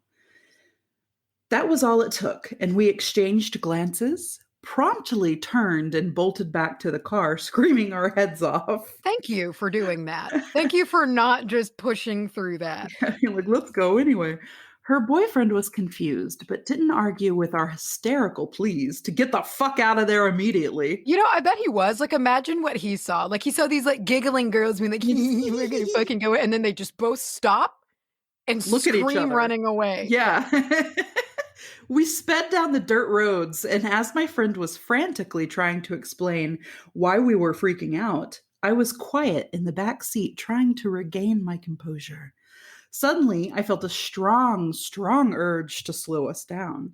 It wasn't really a voice or a vision or anything. I can't explain, but I felt it and I knew it. I argued with myself at first, thinking why the hell wouldn't I want to keep speeding away from whatever the hell that was, but the feeling was persistent, and I told him we needed to slow down. They argued as well, but I insisted, and he did. Seconds later, though, we discovered exactly why. The headlights shone bright and came to a focus on a huge iron cattle gate closed tight, blocking the road directly in front of us. Ew. Whatever road we were on, we were not supposed to be, spooky reasons aside. We skidded to a full stop and just in time, and they both turned and gasped at me as the dust settled. I shrugged nervously and said I had no idea. We carefully turned around and slowly drove back home, the driver looking in the rear view, asking me how we were doing the whole way. The whole time he's just, do I need to slow down? How am I doing? Yeah. So story number 2 starts sad. Fair warning. When I was 21, I lost the love of my life, Andy, to a motorcycle accident. A little more on that later. I was traveling with a couple of his closest friends to the wake out of town. We blew a tire and had to be saved by a tow truck. Riding in the back next to a broken tire, I saw a ladybug crawling on the tire. I let it crawl onto my finger, and I held it all the way to the garage and back to the car. It just crawled a little ways, stopped, and then crawled back and stopped. I quietly let it distract me and watched it in silence. Before we got back on the road, I let it go into the grass, and my best friend jokingly asked if I held the ladybug because I thought it was Andy coming back to visit. I weakly laughed and said, nah, if he came back, he'd come back as a spider in order to scare the shit out of me and laugh about it one last time. The next day was the beautiful outside funeral service, complete with a ton of beautiful bikes and a Harley revving 21-gun salute. I had hair down to my ass at this time, and walking away from the service, my hair blew by my face and caught my eye. Nestled right in it was a huge, fat, brown spider. Oh. I screamed. I screamed and began the get off me dance and grabbed it out of my hair, flicking it to the ground. 2 steps later, I remembered and said, "You son of a bitch." And I smiled at it for a moment. I like to think that he was the ladybug, and so he was like put in the grass and he was like, no, he'll come Yeah. back as a spider. And he's like, well, fuck. All right, Fuck, then. yeah, I yeah. will. So he has to go and be a spider. Like, I'll get you, bitch. I'd never said those 3 words to him, and I had actually planned to confess it. I called him and asked him if he could talk, but he said he was busy and would call me back when he got home. The next call that I got was his best friend telling me he'd been in an accident. About a week or 2 after his death, I had a dream in which he'd come back. I was ecstatic to see him and cried in my dreams, telling him I was so glad, and I immediately said, "I love you," over and over as I clung to him. He just said, I know," stroking my hair. Man, he fucking Han Solo'd you in a dream. Yeah. Then he was gone again. I woke up and cried my eyes out, so thankful to have felt him again, if only in a dream. I also, however, remember being pissed off that he couldn't even say it back. Yeah, I know. I know. And give me the satisfaction. Years later, I was talking to his mother, who I am still close with. I told her about the dream. She was grinning wildly at me when I made the comment that he could have at least said it back. Knowing I'd be surprised by this, she promptly explained, "That's what I say to all my kids and my grandkids. I always have." To my puzzled look, she said, "I'll also say I love you first, but when they say it, I tell them that too, so they can never question whether or not I know it." I know. Yeah. He's like, so I hear you. It was such a beautiful, healing thing to hear, and also blew my mind that this dream was part of something that I had no knowledge of before. That is pretty cool. That's kind of like vindicating. Yeah. To where it's like, because that is an entry, that I know, like Mm-hmm. it's not that it's necessarily like an odd response, but it is kind of specific, and then to be told by the mom that it's like, oh, I say that, that's what I say. Yeah, that's what I say, and that's like how he understands it, to be like, it's almost as if saying I know is better than saying it back, because saying it back is such like a knee-jerk response, just like, love you too. But to say I know is very like, there is gratitude there. I've heard you, and you don't have to be afraid about whether or not I know it or not. Yeah, I like that. How sweet. But also, I'm going to come be a spider and get in your hair and scare the shit out of you. And just wiggle all up in there. So this was sent in by Jennifer. Jennifer. Look at my Jennifer. It works with everything. I grew up in small central Pennsylvania, which I'm learning that Pennsylvania and Pennsylvania seems to be kind of like a fucking like weird ass hotspot. Like something's up with Pennsylvania, and we keep getting written about weird shit with Pennsylvania, and we get a ton of weird stories about Pennsylvania. And something's weird with Pennsylvania. It's the name. So like it's like, what is it, like Vancouver Island or whatever? What's the island in Canada that's super fucked? Nova Scotia. I don't know. Oh, we've talked about it. There's a I can't remember, but we've also been told that it's something's weird. It's like a fuzzy, in reality, it's not quite right. So here we go. I grew up in a small central Pennsylvania river town of about 125 people. The town was New Buffalo, Pennsylvania.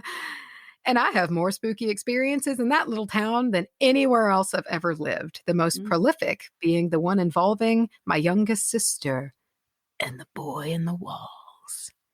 Ew, the boy in the walls. In the walls. Ugh. My first experience was when I was a little girl of maybe 7 or 8. I had a back bedroom in my parents' house, and I always hated sleeping in there. I feel you on that. One night, I awoke because I felt really cold and damp. And when I opened my eyes, I saw a figure in the corner of my room that I could only describe as shimmery, a gray mist that started to manifest as it came out of the wall. It's Tom Collins Bombadil. It was about 3 feet tall. Ew. And while it didn't seem malicious, it still scared the shit out of me. I covered my head with my blankets, and when I decided to rip them off and make a run for it, the figure was gone. I refused to ever sleep in that room again, and my parents switched rooms with my younger sister that weekend in the hopes that she would be okay. She was, and neither of us ever saw the mist again. Gross. Fast forward to when I was in high school and my youngest sister, Erica, was about 3. My parents had separated and I was living with my dad, but had come back to visit for the weekend. Erica was sitting in the living room playing with her toys when she stood up and started to skip back to her bedroom. It almost looked as if she was holding someone's hand. And when she accidentally bumped into the entertainment center, she turned to thin air and said, "I'm such a silly goose. I should watch where I'm going." She giggled and skipped back through the hall to her bedroom. That's when adorable. I leave and I never talk to my family ever again. Yeah, I just vaporize. Goodbye. My middle sister, 3 years younger than me, and I looked at each other to make sure we saw what we saw. And I asked my mom what that was all about. Mom shook her head and rolled her eyes and told us Erica had an imaginary friend that she'd been playing with lately. We didn't think anything of it at the time. You never do. Fast forward to the next weekend. I was at my mom's house and I asked her how Erica's little buddy was doing. She looked at me, her eyes got huge, and she went pale. I looked across the table and my middle sister had the same look on her face. Not a good sign. Not a good sign. Bad reaction. I asked what was going on, and my mom told me that the day before she was outside hanging laundry on the line when Erica asked her if her friend could come over and play. My mom asked which friend, and Erica pointed to the black walnut tree near the edge of the property about 50 feet away and said, "That friend, Mama, the little boy over there. You don't see him? He's standing under the tree." My mom looked in that direction, saw nothing, told Erica maybe later, and hauled both of their asses into the house. I was immediately interested and went to ask Erica about her new friend. She was sitting in the living room playing in her normal spot, so I sat down next to her and the conversation went something like this. "Hey, Erica, Mommy said you have a new friend." Yeah, he likes to play with me." "Oh, yeah? What's his name?" "He doesn't have a name." "Well, he might, but he can't talk." "Why can't he talk?" "Because he doesn't live here." "Where does he live?" "Well, he lives in the woods, but he sleeps in the walls of my bedroom. That's how he comes to visit me." "Well, that's creepy. If this is the same house, that weird silvery thing came out of her wall." My stomach dropped out of my asshole because Erica's current room was the bedroom I was horrified to sleep in. Okay, yeah, after I saw the misty apparition come out of the fucking wall when I was little. Before I could even recover and ask any other questions, Erica looked at me with the most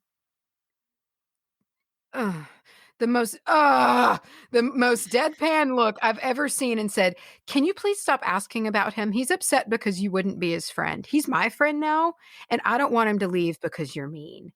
Aww. I don't find awe in that. I don't like that. I think that's so sweet. Okay, but she just pulled her face over the covers one time. I mean, I think that's a little bit of a strong reaction, personally. You won't Granted, be she my friend. She did insist to move complete rooms, so maybe.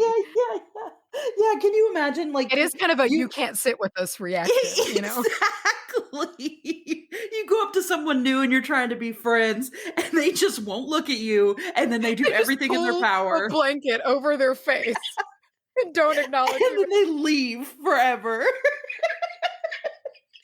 Oh, God. And I'd be like, wow, that's your every boyfriend I've ever had. It does. Okay, I do get it. I'm a little bit more forgiving over the boy in the wall. She turned and started playing with her dolls, and her friend and I never, playing dolls and her friend, and I never asked her another question about him again. I was actually so creeped out that I wound up going back to my dad's house that night. She played with the little boy for another year or so, and eventually it just kind of stopped. But it became a cool, creepy story that myself, my mom, and my middle sister would tell when the subject came up in conversation.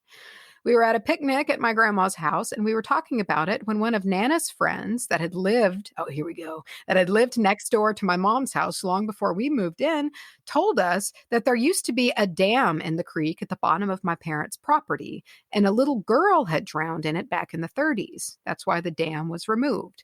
The little girl was 3 years old when the lady telling the story told us the girl's age. She held up her hand to show us that she was short, only about 3 feet tall.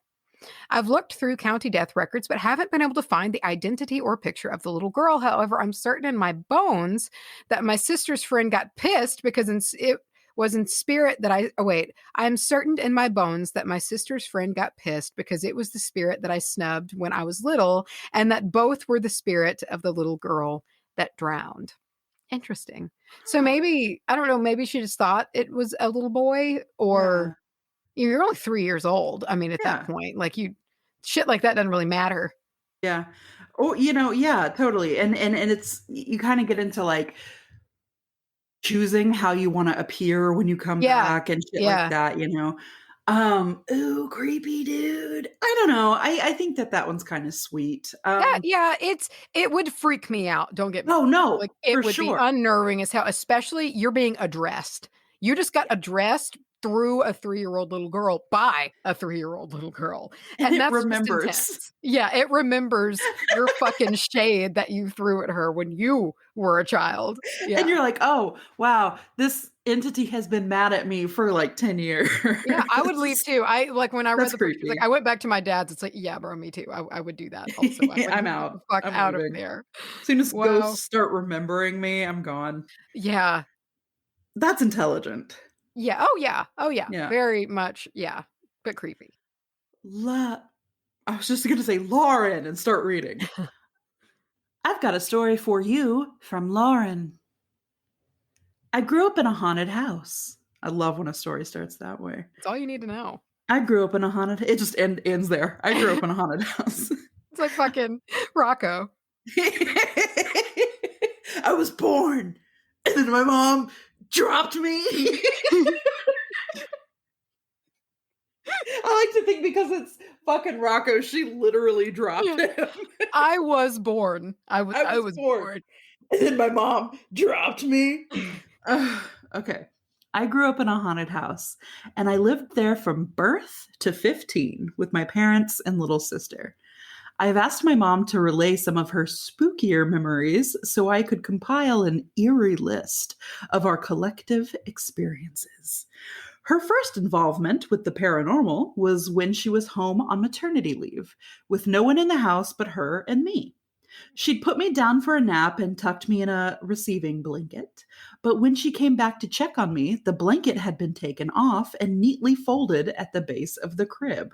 I'd be there where there would be a me and baby shaped hole in the wall. In the wall. Yeah, I don't even care if it's the second story. Like, come on, baby, let's leave. Yeah. Ugh. I spent my first 6 years in that room and remember to this day seeing an old woman's face in my curtains at night. Okay. What the fuck? Is she like draping them over? Are they Han Soloing as well? Like, is this like, is it like that? You know? You're like freezing in the curtain. Yeah. I like to think that it's just a very like persnickety old woman who is just like, this baby doesn't need to be wrapped up in this blanket right now. It's 100 degrees outside. And then like takes the blanket off and folds it. She just thinks that she's like smarter about stuff, and she's like watching over the baby. She's a nanny. I have a couple of issues with this. Okay. 1, not your baby. 2, absolutely. Get the fuck out of my curtains. Like, what the fuck? I don't like that at all. In no way, dead or alive, is it ever okay for someone to look at someone else in the middle of the night and they're behind curtains with them draping over their face, making the shape of an old woman. That's never okay at any time, place, era, or dimension. What if she didn't know the curtains were there? She's just manifesting and she doesn't experience the curtains being over her face. She's just trying to stand there and keep watch over the baby. But in our reality, she's just wrapped up in the curtains. I hate that. Okay. My mom reports standing in the kitchen of that house in front of the open basement door. Put a door there. Don't stand there. Just Don't buy, you know what? Cinder block it off. How's that? Get a new house. Oh my God. It gets okay. In front of the open basement door and feeling ice cold fingers grab her arm. But of course, no one was there. Ew. The basement was unfinished and made up of 2 large rooms. When you walked down the steps, it opened up to a wide space with the washer dryer and a full bathroom. It was well lit. Okay, that sounds pretty nice. I wish we had basements in Texas. I know. I was just thinking that. I want like a That 70s Show basement. Basement! So bad. You know, I just want a place to go when there's a tornado. A tornado. A nader. Okay, the second room was through a doorway and was always dark AF. You might even call it blacker than black. Oh, shit. You hear that, Ken? I hated going in there, and I didn't even like looking at the doorway and tried to avoid it at all costs. Big, bad vibes in that space. While painting a room, my mom felt a big tug on the back of her shirt.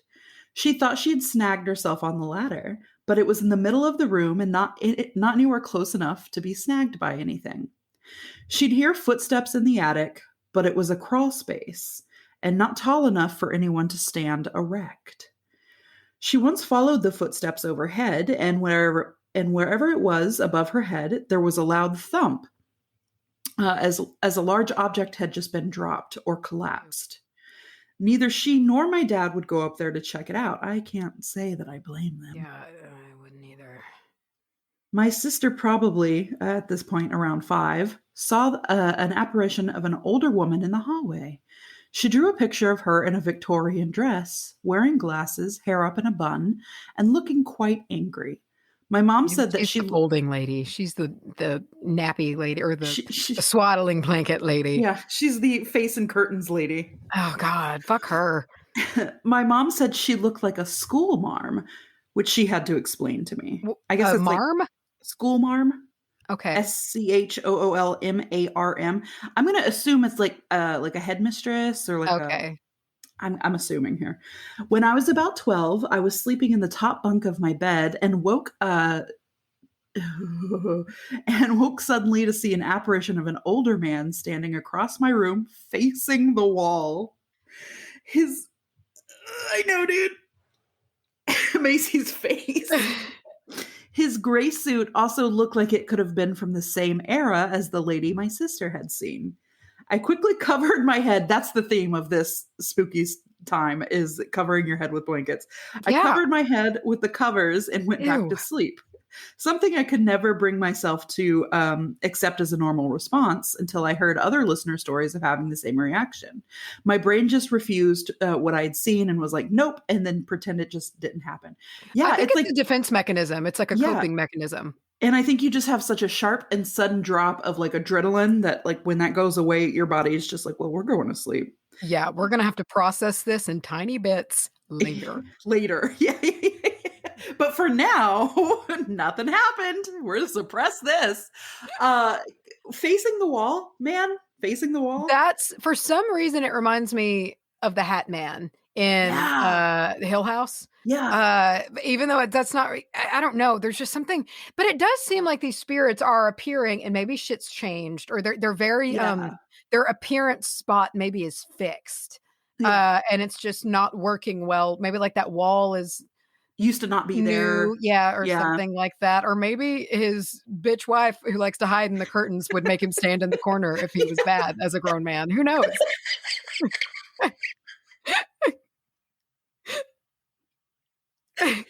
Bitch wife. Okay. We'd see black and white flashes out of the corner of our eyes. Things would go missing and reappear in weird places, but it never felt mean or menacing, just spooky enough to give us the creeps.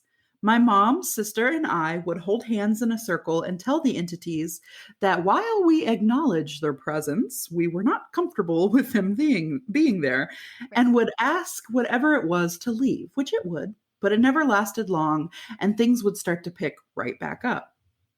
So it's that bitch wife just coming back. She wants it her way or the highway, man. One night, with the lights off in my room, but the hallway light on and the door cracked, so my room was just faintly lit, I felt a weight settle onto the foot of my bed. When I looked to see what it was, there was a black cat curled up laying there. We'd lost my childhood cat at the ripe old age of 18, not too long before, and he'd watched over me during his entire life. I felt a very calm presence, like he was keeping an eye on me, even in the afterlife. Fed up with the spiritual ruckus, not the cat, he was cool. Yeah, that's sweet. Yeah, he's a sweetie. My mom brought a medium to the house. And as soon as she walked through the front door, she said the spirits flew out of the living room away from her. I don't know this bitch. Get out of here. The kitchen apparently had entities sitting at the dining room table. This place is like a sardine can of ghosts, it sounds like. It seems to me like, I don't know how, it didn't state how old the house was, but maybe one of those houses that's been around for a long time and there's been multitudes of people. Like the American Horror Story house, like the first house, like how it just had generations of shit going on there. All kinds of different stories. I love how they're making themselves at home sitting at your dining table, though. Yeah. There was a little girl in the closet of my bedroom, and of course it was my bedroom, that wanted to play with our dog. When my mom walked the medium out to the garage, she turned to see why she wasn't following her in, and then she was told that the fog was so thick that my mom had disappeared into it. The medium would not go into the garage, saying it was a lot of bad in there. It's like some miasma, like a barrage of miasma. Swallowed up by miasma.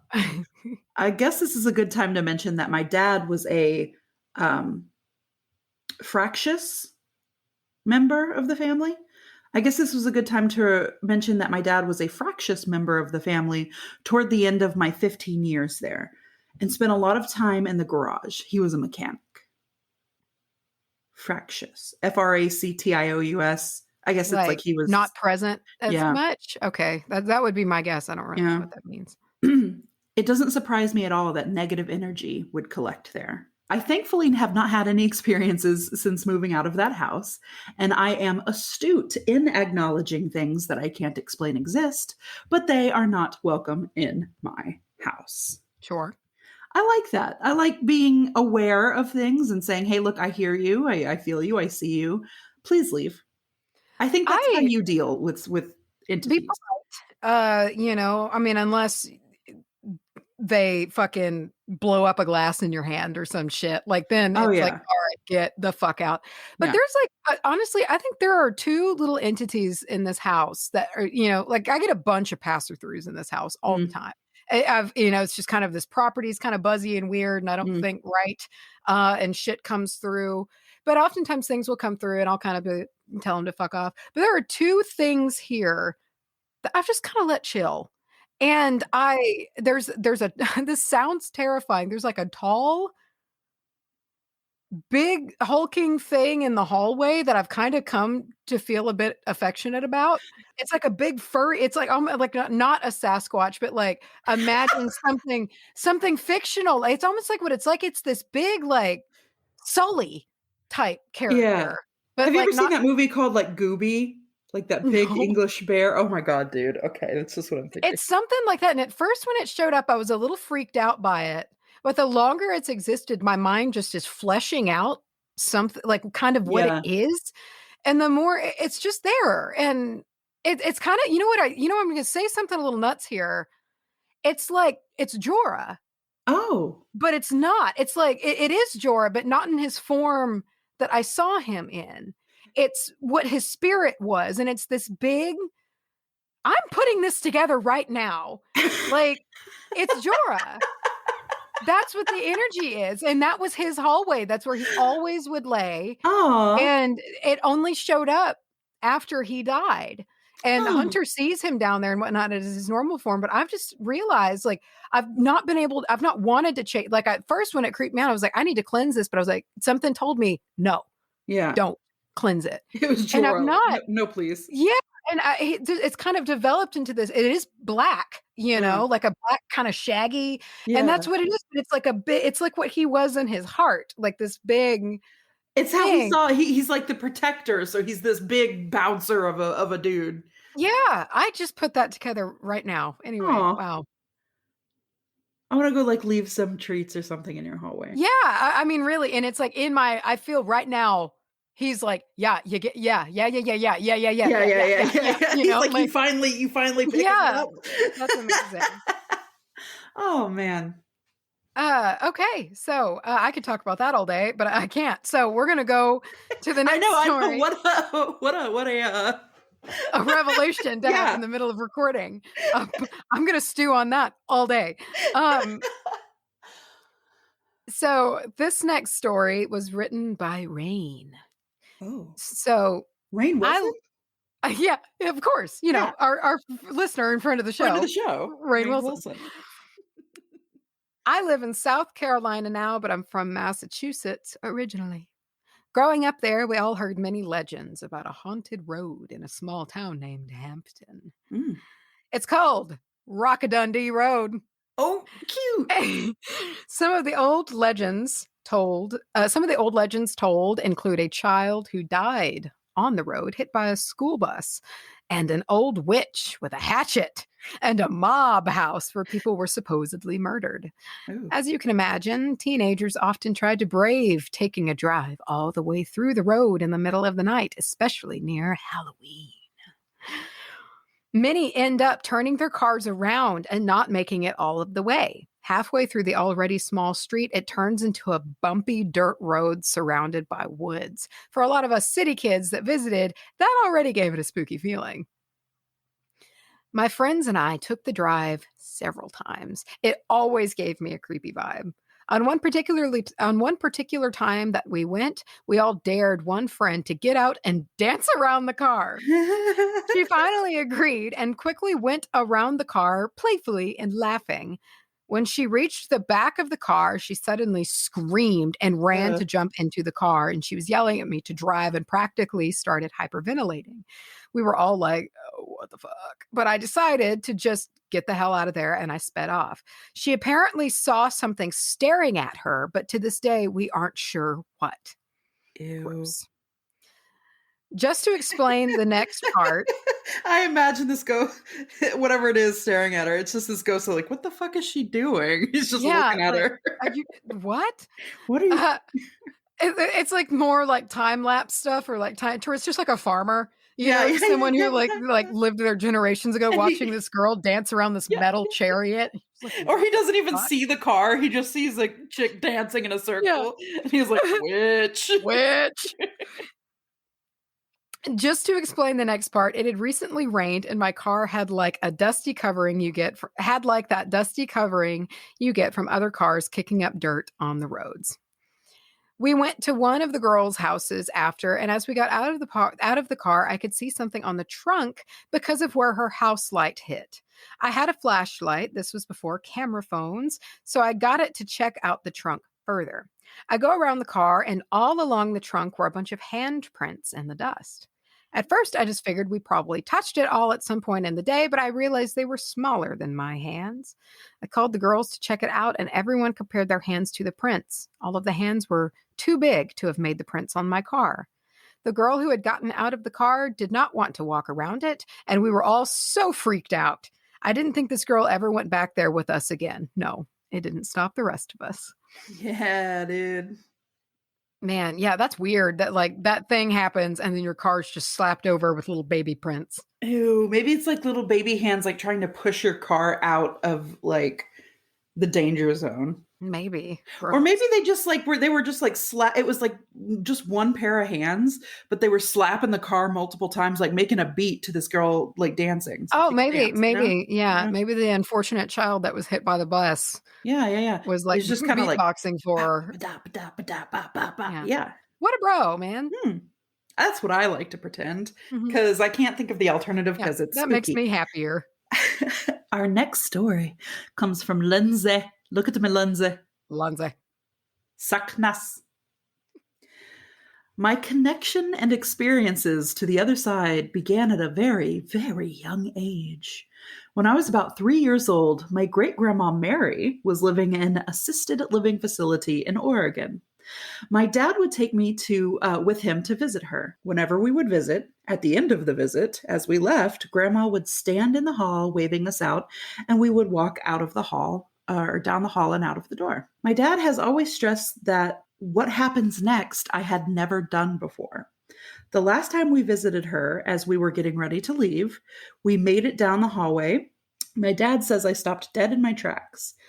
As he was trying to figure out what was wrong, I turned and, in his words, ran, as much as 3-year-old legs are capable of running, back to my Grandma Mary and gave her another hug.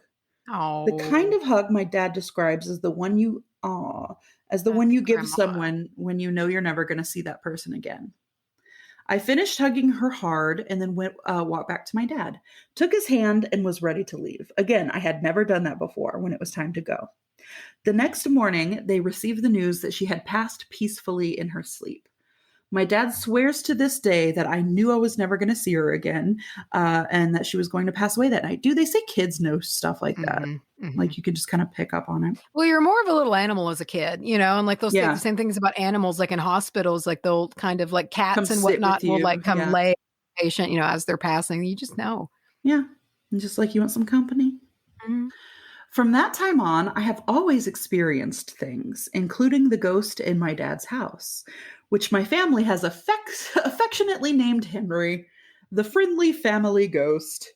Shadows were there, but shouldn't be shadows, and the like. Tonight, I'm going to take you. Tonight I'm going to take you to my time living on the coast, specifically Newport, Oregon. Oregon too, dude. Just all Pacific those Northwest, man. Come on, man. This is weird. I worked at one of the local hotels in the area as a waitress, and there was quite a bit of activity in the 2 buildings that I worked in. I was not aware of ghosts in the hotel when I first started, but I could always sense that there was something else to the place. The main restaurant was in one building on the main floor, as well as the banquet rooms. I always say banquet like really nasally. Banquet rooms. The floors above were the hotel rooms, and there were also everything was under the parking building. There were 2 elevators in the building, one for guests to get to the various floors, and one for freight to go from the parking area into the kitchen gallery, also known as the server station.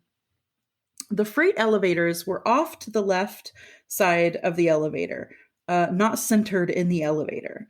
So, like an L shape, I guess, or like off to the, okay. When the freight elevator wasn't in use, we would keep it locked on the kitchen floor. The door locked open. Oh, so it would just be there open and sitting there? I guess. Oh, locked open. Okay. Yeah, like it's just okay, got it. Open in there. The door locked open. Can't have the guests randomly walking into the kitchen and all that. One day, I was talking to my boss in the gallery about 20 feet or so from the elevator, and it was locked in its open position. For whatever reason, I glanced toward the elevator, and there was a person peeking out from inside the elevator, like someone peeking around a door. Then the face pulled back inside of the elevator. I looked away from the elevator back to my boss to continue talking, but I kept glancing back to see who was playing peekaboo with me from inside the elevator. After a short while, I realized no one had come out of the elevator, so I walked over and poked my head inside, and there was no one there. Now, I can understand that some people might say that the person snuck out when I wasn't looking, and that is possible. But I can tell you the only thing that I could make out of this person that I was looking at was a full head of black hair. And the face was completely featureless. Yep, I don't recognize anyone who looks like that. I don't know how you saw that and then just carried on for a little while. I wonder if that's something your brain, it's like that same protective like thing to where your brain sees it, records it. Yeah. And then later you go, oh, fuck, they did. Okay, I remember. Yeah. They had no face. Mm-hmm. Shortly after this incident, the construction of the cafe for the hotel was completed, and I moved out. That just reminds me of Bly Manor. Sorry. I'm picturing like the Bly Manor face. You know how the features all like sink in to like just kind of sand away. Yeah. Yeah. And what bothered me is that the mouth was left. Yeah. And then it's very Sad. Dude, do you remember when she picked the kid up and she starts singing, Yes. like, in her memory, she's singing the song, but then it cuts to Yeah. real time and she ugh, I Oh, hate it was horrible, awful, fucking terrible. it. Oh, Oh, okay. Oh, okay. So the construction for the cafe for the hotel was completed and I moved down to that building. This building was very active. The gallery in the cafe had a little window looking out to the hostess stand so that we would never miss a customer standing there. During the slow hours, we would be in the gallery doing our side work and often see someone walk by the window. But when we would step out onto the floor, no one was ever there. Other times while in the gallery, we would hear the chairs being drug across the stone tile, but again, no one was there upon inspection. At the end of the night, we would go downstairs to drop our cash and credit card slips in the safe, and we would hear people walking around above us. The cooks would always have to witness the drop, so we would be the only two people in the building. The main doors have been locked shortly before we would go downstairs, so there's no way that anybody could, be there besides them. mm, On numerous occasions, I would walk through the building looking to see who was there, even checking the bathrooms, you're but brave. nothing. I Nothing. would be Yeah, fine I with it. know. If they wanna be in there, fuck it, they could be in I there. do too. I'd hear footsteps and I'd be like, look, I don't care if you're a ghost or you're a robber here to take all the shit. Yeah, My yeah, shift's over. I'm going yeah. home. I am off the clock, buddy. Have at it. Yeah, yeah. My give a damn leaves when when I clock out. So that was where I worked while living in Newport. Now, let me tell you about my apartment there. When I first lived there, I was living with my then fiance, now ex, thank the gods, his brother, their friend, and our roommate. So you got a full packed house. Mhm. After several months, his brother moved out, and then my fiance and his friend moved out. So finally, I had the place to myself. Oh, damn. I began to notice things around the apartment that were just different. Like the radio on my alarm turning itself on, or things not being there when I left them, or just feeling like I was being looked over. Yeah, and that's probably stuff you don't pick up on with a house full of people, People, yeah, because you're because like, it could be oh, anything, they moved my keys or they did Yeah, this. yeah. I just took it all in stride, knowing I had myself a ghostie, and made a pact with him that if he never actually did a full body apparition, I wouldn't Dude, kick him out. I get it. I get that so hard. I don't wanna see you. It Like, just I'll seems give you fair, right? offerings, I'll do whatever you want, but don't cross that line, and if you do, Yeah. you're out. Yeah, yeah, yeah, yeah. You can exist, peek around corners, do whatever you gotta do. I'll live my life, you live yours. But the second some serious shit goes down, I'm gonna Yeah. turn the witch on and get you out of my house. Yeah, and I think that is such a sweet deal, I think it's you fine. know? Yeah, I'd be happy with it. Some months go by, and my fiance and I had made up by this time, and we talked about moving back to Dallas, or I had talked about moving back to Dallas to be with him again. To help me with the move, instead of him coming up to help me move out, a friend of mine would just move in with me, as she was wanting to be with her boyfriend who was on the way. Shortly after she moved in, the ghostie seemed to change. The broom I had over my door fell off one night for no Oh, reason. I don't love that. I don't like that, because especially if you know what the broom like over the Yeah, door is yeah, about. yeah. Yeah. It had never fallen before or since, and I have had it on all the doors of all the homes that I had lived on since I obtained it in 2008. Mm. In the mornings, we would wake up with bruises on us that we couldn't What? explain. See, something's happened. She Yeah. brought something or something changed. Our final night there, we were both in the living room in the kitchen area with the cat was with us. As we were getting ready for dinner, the bathroom cabinets began slamming open and shut loudly. Oh, no, no. We ended up No. staying the whole night, packing the rest of the apartment up and cleaning just to get out a day ahead of schedule. Hell yeah, dude. Since then, I have thought about that experience many times, and I think the ghost was always there.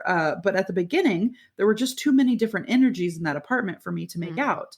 As for why the ghost changed, I can only guess it had something to do with the friend that moved in with me. As I Or found out maybe in it was recent sad she years, was leaving, like, maybe it knew that she was leaving mm, and was pissy? yeah, or maybe it didn't like her moving in the first place. Maybe. Hmm. I mean, the friend. Yeah. As for when the ghost changed, as I found out in recent years, oh, okay, hold on. Maybe we have it. As I found out in recent years, my friend turned out to be a really toxic person. Oh, there you go. I wonder at times if the ghost was trying to warn me of her or scare her away more than cause me harm. Okay, so maybe the ghost was just a bro. However, the second I wake up with bruises on me, you're out. Yeah, there's other things you can do. If you can shut a cabinet door, if you can manifest and shut a cabinet door, you can figure out how to do anything else to warn someone other than fucking grab a pen. If you can dodge a wrench, you can dodge a ball. Absolutely. You don't grab someone when they're sleeping. That's way down on the list as to how to get someone's attention. And grab them so hard that you bruise them. That you bruise them. Like, how about you fucking cool it just a touch? Okay? I don't care if you're trying to help me. Can you imagine two living people standing over someone and grabbing their arms while they're sleeping so hard that they bruise, and you're just sitting there going, "This is for your own good." You're crazy. What? You're the toxic You're person. an abuser. Yeah. Oh, this ghost needs some therapy. Mm-hmm. Oh God. I feel like we're very opinionated today. We've been talking a lot of mad shit today. Yeah. I don't hate it, but I'm just in that mood today. It's like kind of, I don't know, I'm really enjoying this Taurus season. It's hitting me good. Is it? And I feel like I'm feeling really chuffed the past few days. I do also feel like all of these spirits are going to come show us what's what. They probably will. Yeah. They probably will, all at the same time. Like you get the old woman in the curtains, the dude in the corner, the glittery toddler coming out of the wall, like hurt toddler. Yeah. Yeah. All of it. Okay. So this next story, we have like an encore of a great opener. This was sent in by Faith. The house I grew up in was haunted. Oh. There you go. It's got a title? A title? Yeah, that's the first sentence. Feels like a title.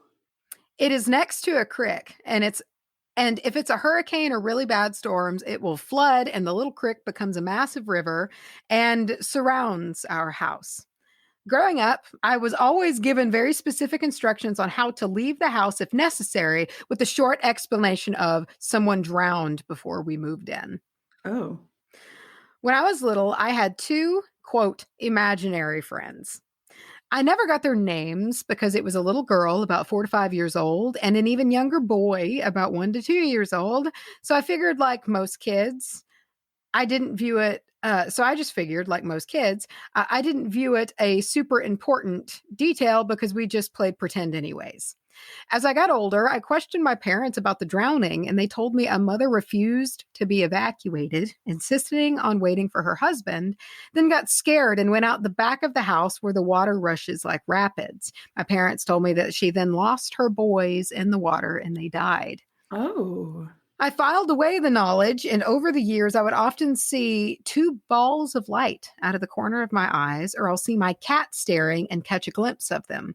Also, stupid things like keys or jewelry moved or something like that when I was alone and the door was closed, so it couldn't have been the cat. I recently decided to see if the info on it was out there in the internet, since older documents and news articles are being transcribed and translated. So I was able to find a story, and almost everything exactly matched the info I was given, except one detail. Here's the beginning. 2 children were drowned Friday afternoon in a flash flood surrounding their home as their mother tried to evacuate them. See, this fixes the detail. 5-year-old Wanda Jean and her 1-year-old brother Brian Scott were found dead in the creek several hundred feet from their home by police and firemen searching for the bodies. Yep. The story my parents were told was partially wrong. It wasn't 2 boys. And I now know my friends were not imaginary. I still see them around and talk to them sometimes. If they move things, you just have to be firm, as you are with kids. They're basically harmless. Second story is a super icky memory for me. So I was away at school and my roommates decided to break out the Ouija board. Yep, one of those stories. I know that there's a handful of people, whenever they hear those words, Ouija board, they're just like, I'm skipping ahead. I'm not doing this. So it was the end of summer, stormy, of course, and we were experiencing blackouts. So it was stifling hot in the room and pitch black, except for the candles and flashlight we had. I thought Very, you said fleshlight.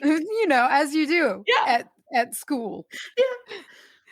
We got around the board, and even though every fiber of my being was screaming, "Get the fuck out," being a 20-year-old dipshit, I stayed and put my hands on the planchette. Oh, yeah. Immediately, I had a sense of dread wash over me, and it felt like I was frozen in a block of ice. I heard voices whispering to me, but I was panicking so hard I could hardly hear anything but the beating of my heart as it raced. I felt this malevolent energy swirling around me, and I thought I was going to vomit. I struggled against whatever was freezing me, and I was finally able to pull enough energy to say cold. My roommates then touched me and said it was like I was like winter while the rest of the room was in summer. They pulled my hand off the planchette and helped me stumble across the hall to a friend's room to recover. Once I could speak, I told them to get the thing the fuck out of the room, and I never wanted to speak about it again. I've had snippets come back to me over the years. The voices were some people who had died in accidents, murder, and suicide that were with us in the room, but there was also some kind of absolutely evil presence. That was the thing that froze me, and I'm pretty sure it tried to take me over. Oh. I've never been so grateful to be a completely stubborn, mule-headed bitch before in my life. It taught me the lesson to never ignore my instincts. Dude, you're at a party. There's a Ouija board. You're just having a good time. It's spooky. The lights are out. You're doing it, and someone just goes, cold. Cold? Oh, man, that would freak me out so bad. No, thank you. No, ma'am. Now, our next story, it does have a title of the story. And this is from Sakura, and it's called My Dead English Teacher Visits in My Dream. It's a really pretty name. Sakura. I think it's cherry blossom. I think it means cherry blossom. That's nice. Yeah. Beautiful. Beautiful. I know that judging from the title, that this sounds very creepy. Creeper. Let me redo that. Piping. I know that judging from the title that this sounds very creepy. However, I reassure you that when my 10th grade English teacher was alive, he was very relaxed and had a strange sense of style. Great. He wore Hawaiian tourist t-shirts or Hawaiian tourist shorts with khaki shorts. Did I say shorts twice? Okay. And he loved Edgar Allan Poe. That's a pretty hard 180, right? I like it. I can see him with his little messed up hair and talking about English. Mm-hmm. So his passing happened after the older sister of my close friend in high school died in a car accident. Me and my teacher were there for the memorial service at the school in the evening. Before we left to go home, he gave me a friendly word saying that he can't wait to see me in my junior year. Then 2 weeks went by, and the assistant teacher of my English class gave us the solemn news. She said that my English teacher had passed away in his sleep, and his family is conducting a funeral. She went on saying that his family told her that it was sudden. He was very healthy, 50-year-old man with no signs of complications. Damn. Oh, that sucks. I remember that it was August when he died. And so the whole month of August was pretty somber. Actually, since June 2014 all the way to August, it was very somber since there were 2 deaths happening in 2 months. Yeah, that's close to the friend and then the teacher. Yeah. When September rolled around, I went to bed early so I could be able to wake up and catch the school bus. My dream went all black until I appeared in a white brick building with 2 rooms separate from each other along with a spinning clock.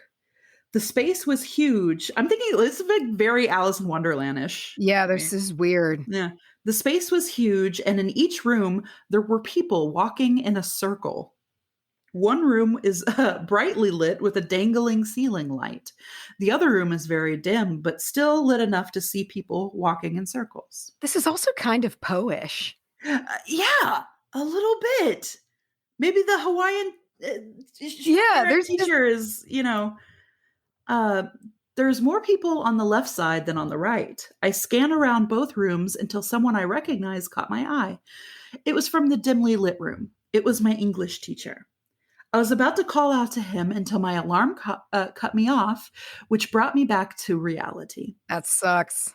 I was breathing heavily and a little shaken about it, but I get myself together so I can get ready for class. Throughout the day, I was wondering what my dream was all about and what it meant to me. Over time, I realized the two rooms I saw in my dream represent life and death. The clock represents how fast time went over the course of the events between life and death. Oh, okay. Probably my English teacher is trying to telling me that he won't be alone in the afterlife. And to me, he believed that he was bummed out that his death was sudden. However, he knew there's nothing he can do about it, and he's telling me that shit happens. Hey. I know he's watching over his students. Since it was weeks. Since a few weeks after that dream, I got poked from behind as soon as I was about to take a nap in my room. Mind you that all of my family and pets were downstairs when it happens. I appreciate the sign, but I'm not a big fan of being startled. I get that. I get that. I like that. And also, what a dedicated teacher, dude. Absolutely. Not only be like, hey, I'm here, I'm fine, it's cool, shit happens. And also, what an attitude for a Poe fan to have. It's just like, I'm dead now, and that's what happens. You know, life sucks. Yeah, here I am, and Existence I'm in this is pain. Yeah, little jokester. This next story was sent in by Elizabeth, and it too has a title. Oh. Footstep stories, parentheses, because who doesn't love a good, creepy, ghostly footstep story? Oh, I love it. While I was on study abroad, I lived in a small room in my host mom's old ass converted apartment building. I just read it in a small room in my host mom's old ass at first because the room was on the top floor of the building and would have been servant quarters before the building was turned into an apartment complex. All of the other residents in the building used their spare rooms as storage, so I was the only one who lived up there. I could hear pretty much, and you're on like a whole floor. I could pretty much hear everyone's comings and goings from the main staircase. And after a couple of weeks, grew accustomed to the sounds of people opening the front door to the building, walking up the stairs, fumbling with keys, entering their apartments. There were only 5 or 6 apartments in the building. But here's where it gets spooky. Every couple of weeks, I would be lying in my bed and around 1 a.m. or so hear someone slowly and deliberately making their way up the stairs. Nope. At first, I thought someone was just coming home late until I realized I never heard the heavy-ass front door open. Ew. I brushed it away, thinking maybe they figured out how to open the door silently to keep from disturbing the building, parentheses. It was iron and heavy as shit, but what do I know? My next course of rationalization was to figure out what floor they stopped at. I knew everyone in the building, and this point could tell what floor someone was on based on the way the sound echoed. The footsteps would pass the third landing, the fourth landing, the fifth landing, and then almost like they knew I was listening, continue their walk up to my floor. Goodbye. I would take a minute and wonder who the hell needed to access their storage unit at this time of night, only to realize the footsteps fell silent at the top of the stairs.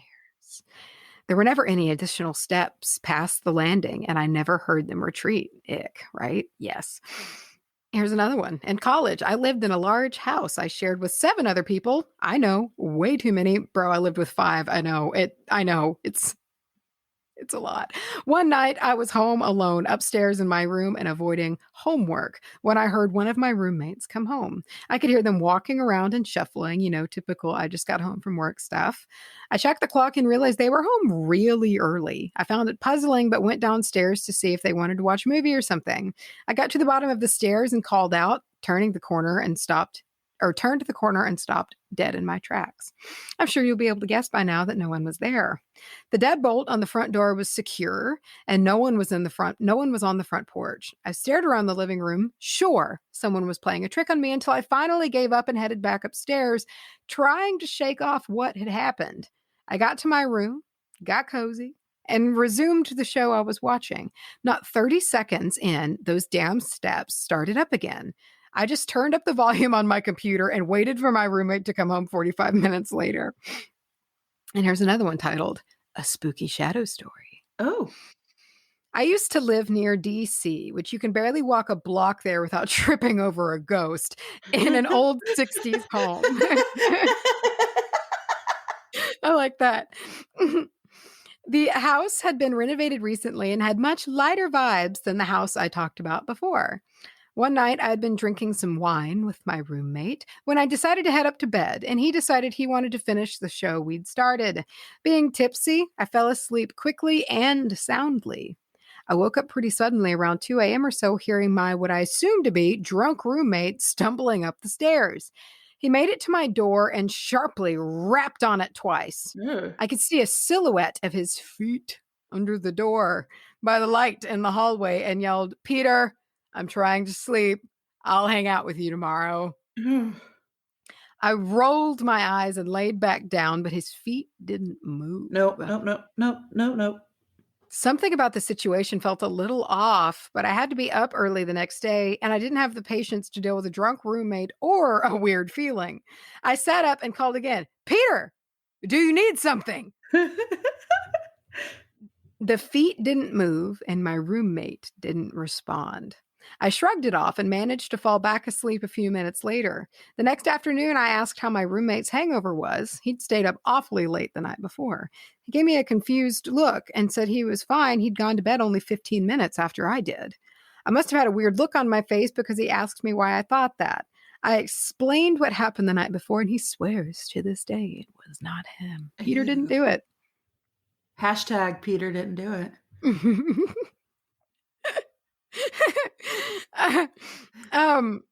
This next one is called and I don't even know what to call this one story.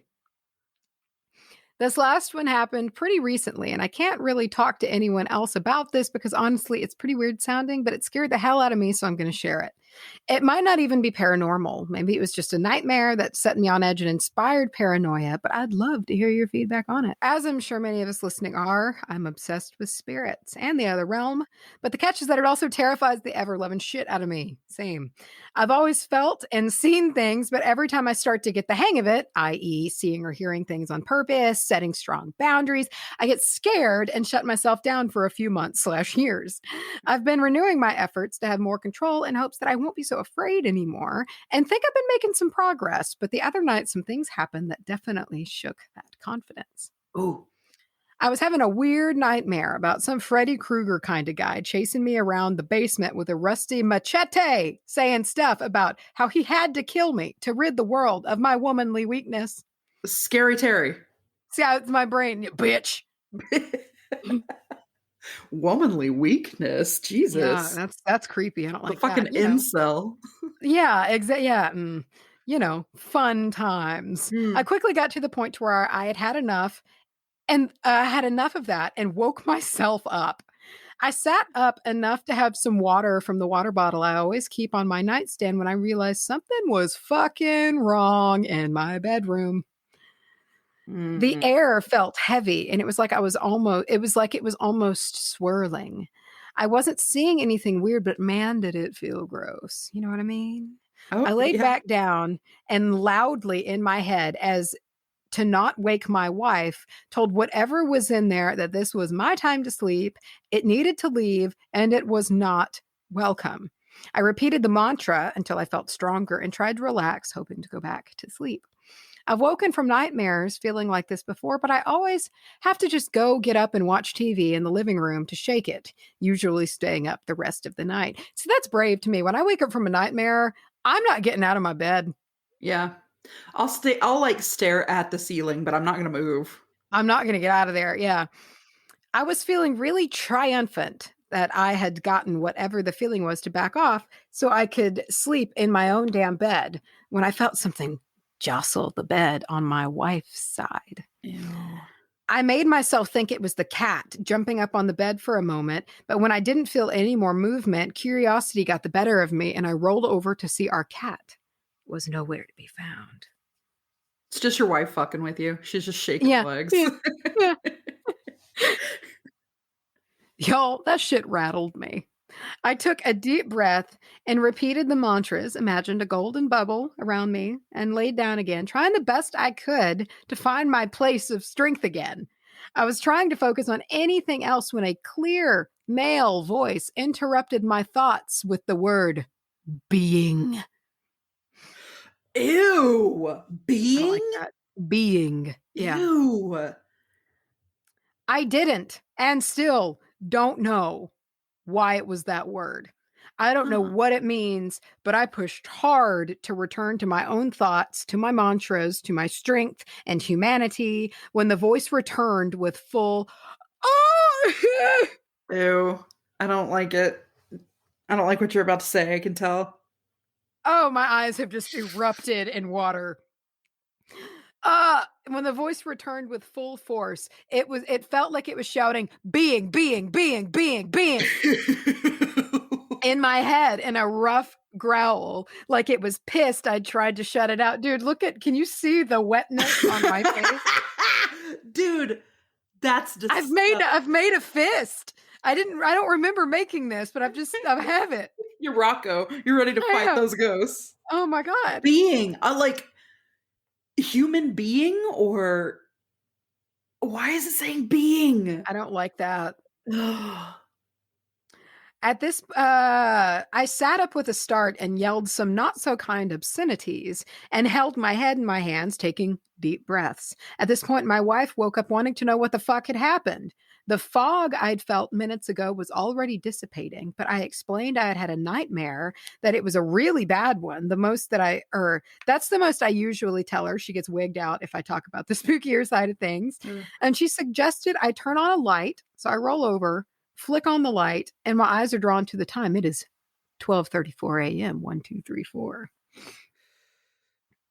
Being.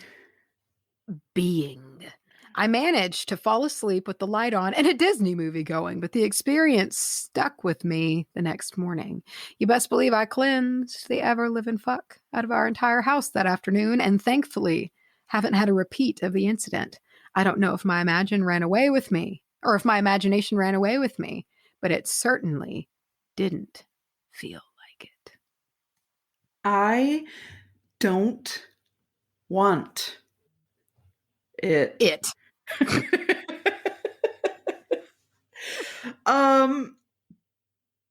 I think tonight, and probably for a week, I'm going to lay in my bed just knowing I'm going to hear that. I just know it. I know it. I don't like repetitive stuff. I don't either because it feels like they're really, really, really, really, really, really wanting to get that across to you. And why? You know? Yeah, why? And see, my question is like, what are we saying? Like you're being a certain way. Like, hey, you're being weird, like being, or is it like being like an entity being? I don't know. I don't know. Jesus. And we come to our last listener story of this Spookysode. This comes from Jasmine. I love the name Jasmine. How do you not? We moved out of the city to the suburbs into a townhome with my grandma, my mom, my brother. Nope. My mom, her brother, my sister, and myself. After a while, my great-grandma, or granny, came to live with us as her health was declining. My granny was the best woman ever, a God-fearing woman who woke up at 5 a.m. every morning to sit out with the birds, watch the world rise, and pray. Unfortunately, as time passed, her health declined more and she passed away in the home, which was a traumatic thing to witness. I don't know if her passing in the home opened a portal or something, because ever since then, that house was haunted. Oh. It started with a dream I had of my granny. I was in a crowded airport, everyone rushing by. I couldn't see faces, just blurs. But directly in front of me, clear as day, was my granny in her nightgown, the one she passed away in. I called out to her when she turned around, and her eyes were completely blacked out. Oh, come on. It was terrifying. As a young girl growing up in a Christian household, um, it was really confusing to me why a devout Christian woman would appear to me like that. Mm-hmm. A few years after, I'm struggling with that one. A few years after that, everyone had moved out, and it was just my mom, my sister, and myself. That's when things escalated. I hated my bedroom. I hated being in it no matter the time of day, and I hated Okay. sleeping in it. Yep. Feel you. It always felt heavy and just had a sense of fear. That's like your bedroom, dude. Dude, all the time. All Yeah. all the time. Doesn't Yeah. matter what time of day. If you're in it alone, You feel weird. it's not right. One night, I made my sister sleep with me, and I woke up in the middle of the night. At that time, we had a black cat named Tito. I thought that's who I saw in the corner of my bedroom, so I made the little pss, pss, pss, pss noise that I usually do to get his attention. However, it was not him. This black shadow thing slowly turned his head, exposing red eyes, and Okay. sort of slithered into the closet. It's the MIB. I couldn't move. I hate it. I couldn't move, scream, nothing. I just closed my eyes, hid under the covers, and told myself it was my imagination, like my mom always said. A few nights later, my sister told me something weird is going on in my room. I asked why she thought that, and she said that it sounds really stupid, and I probably wouldn't believe her, but she saw one of my stuffed animals in my closet moving, talking to each other, and fighting That with each other. is one of my biggest fears. The bear? Even like I've always loved stuffed animals. I've always had them as a kid. I was a major Oh, stuffed animal collector, but it would freak me out every at now and night. again at night. And if Yeah. like they were just like arranged, I would sometimes, which I had these weird like twilight dreams every now and again to where I remember Katrina moving. Yeah. And I'm not convinced that those weren't real. Yeah. But like my stuffed animals never did, but I was always freaked out by like if they did. Yeah, like what if they just like move their head a little bit? Mhm. I always thought of it like Toy Story. And I was like, that's cool. If I see it moving, it's probably just because it's sentient, and when I'm not looking, they move. Like enough. As As happens. From that day forward, I do not sleep with my closet open. Dude, from the day you saw something slither into it, I would have burnt the house down. Yeah. For a few nights, I heard scratching through my wall, and it escalated to kind of a growl or a snarl. My sister was in the room with me, and she heard it too. We called my mom and confirmed that she heard it, and we couldn't explain the noise, which made me even more scared. That was the last time I slept in that room. Part of me likes to think it's just like a raccoon. And he's, let me out of the closet. Yeah. My cat's litter, not my sister's litter. My cat's litter was in our basement, and it was partially finished with one big room and a hallway leading straight into the laundry room with the litter. Off to the left was a spare bedroom that was unfinished. We despised going down there, always sprinted up the stairs, feeling as if someone was chasing us. In the spare bedroom closet, that's where we stored all of our old toys. One night, I went down. I hate this. One night I went down and my Annabelle baby doll turned on. So I shut it off and took the batteries out. A week later, I went down and she started crying again with no batteries. I couldn't even explain how scared I was. I ran up the stairs crying. Also, I can't help but think that this is related, but one day I walked into our two-piece main bathroom and it was...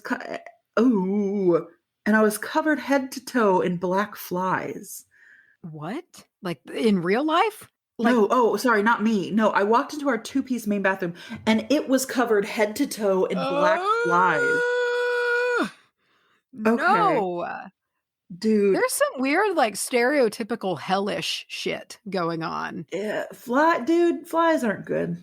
Red-eyed demons, you know, like weird little red-eyed beasties. Like there's some weird, it's like almost like stereotypical, which she said like her, you know, like her grandmother was like very super devout. It's like almost that's what it could be. That's the scariest way it could think to manifest. Yeah. Is in these, you know, very kind of almost kind of biblical ways. kind of ways. Biblical. Dude, I did see that. Oh my God. And I forgot what I was saying. Oh yeah. How's that fig Newton, bro? Biblical. Oh God, the main bathroom was covered head to toe in black flies. The buzzing noise is something I'll never forget. I yelled for my mom, who saw and called an exterminator. 2 hours later, we went to look in the bathroom again and nothing was there. Gross. One of my last experiences was right before we moved. Thanks, Spirit, because oh my God, that house was horrible. And then there's a giant crying emoji. My sister, it's comically large. I don't know if that's just how it copied over or if somehow they did it, but it's a huge crying emoji. My sister and I were in the living room watching TV, which faces the front door, and my parents were in the garage, which is in the back behind our backyard.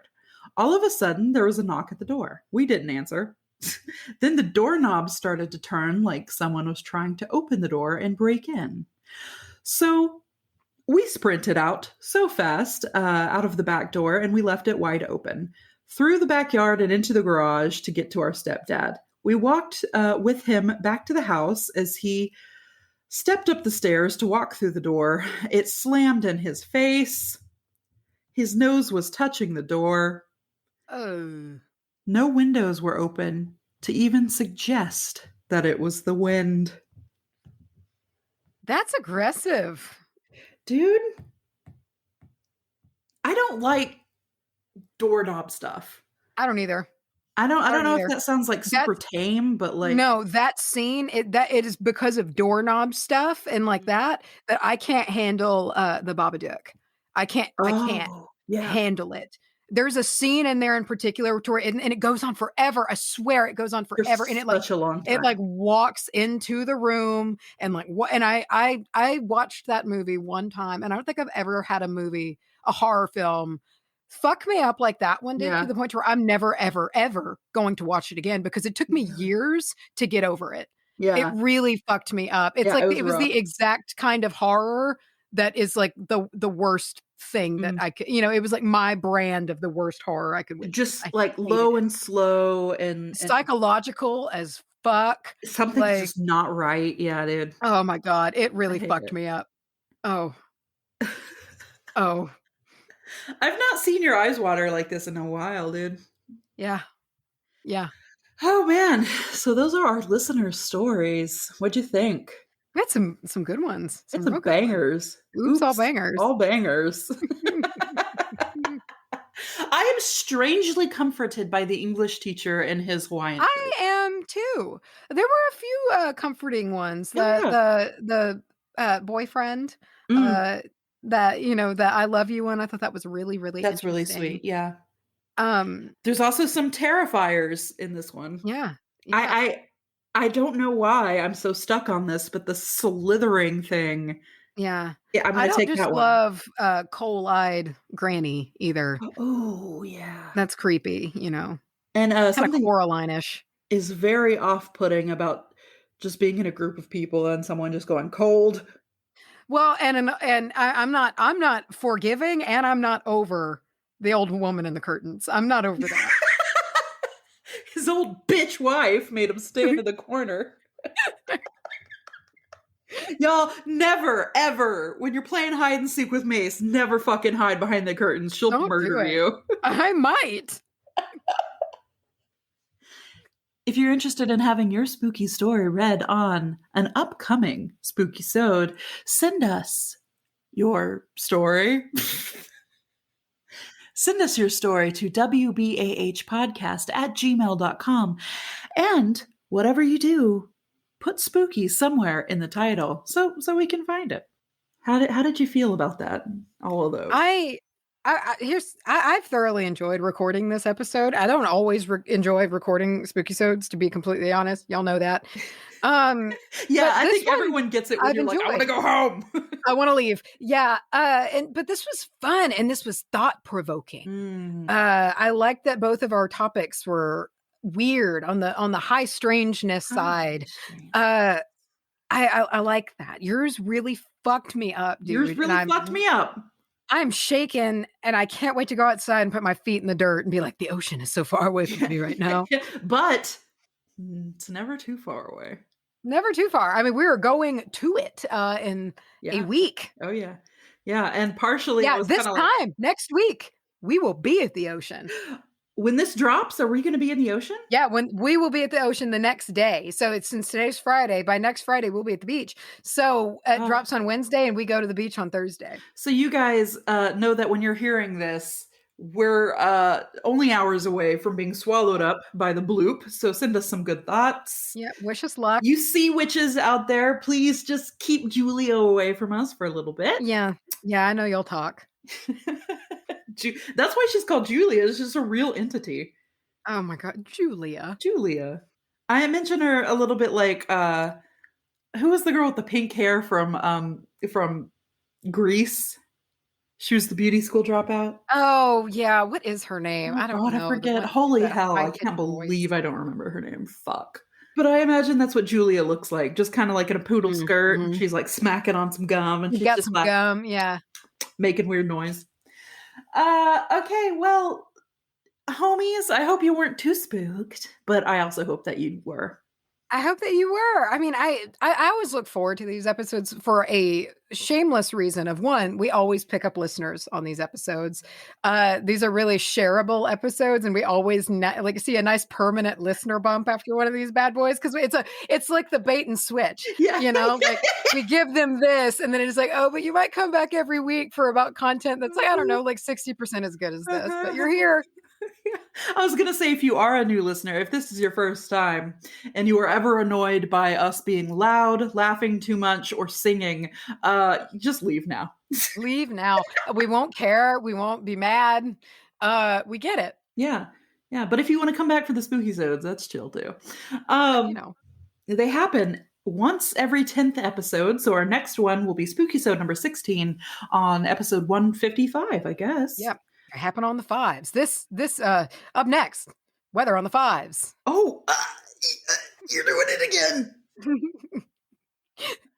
I also enjoyed when the Lucy. Wow. I also enjoy the listener stories when I love it when there's a theme, and this one seemed to be, and there always is, like pulling blankets over your head, or like hiding under the covers, which I get, man. I get it so good. And I swear we do not do that on purpose. We just pick these stories as they kind of come in. So yeah, they're like in chronological order. So y'all did it. Yeah, it's just a universal coincidence. Things are, if you do want your story to be read on one of the upcoming Spookysodes, please send it to us in an email form to wbahpodcast@gmail.com.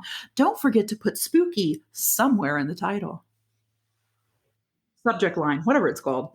Yeah, whatever. Just one of them. Yeah. Put it in there. Figure it out. You'll be fine. Oh man, I am empty right now. I am tired and I'm empty. I want to take a bath. Yeah. But I won't, because I really don't want to. I don't want to get my hair wet, man. Yeah. And I'm not going to do it because of that. So I'll just go outside, I guess, and get more gross, so then I can earn a bath. Take a dirt bath. Yeah, just go roll around out there. Oh. Go sit with my chickens for a bit. They're grounding. Oh. I thought you meant they themselves were out there grounding right now. They're just grounding. They're so spiritual. It's like, what does that even look like? Dude, I named one of my chickens. So I've been sitting outside with them a lot, like letting them out of their coop. And in doing so, I can kind of get to know their little personalities and see how they interact and whatnot. And so I'll just like sit out. And there's this one bird, man, it's a seabright. And it is like this, it's the brave bird, man. And it's like the brave one in the flock. And she's always fucking off so far away from everybody else. Like I have to keep trying to like shoo her away from the aquaponics like water tank, because she keeps wanting to jump in it. And like I looked up the other day and like she was like way down in like that apron area where I give my offerings, like where like the one that you like so much. She was like all the way over there, and she's also kind of a cunt and she kicks everybody's ass. So I've named her Sir Badass, and I just really think it fits her so well. Sir Badass. That's her name.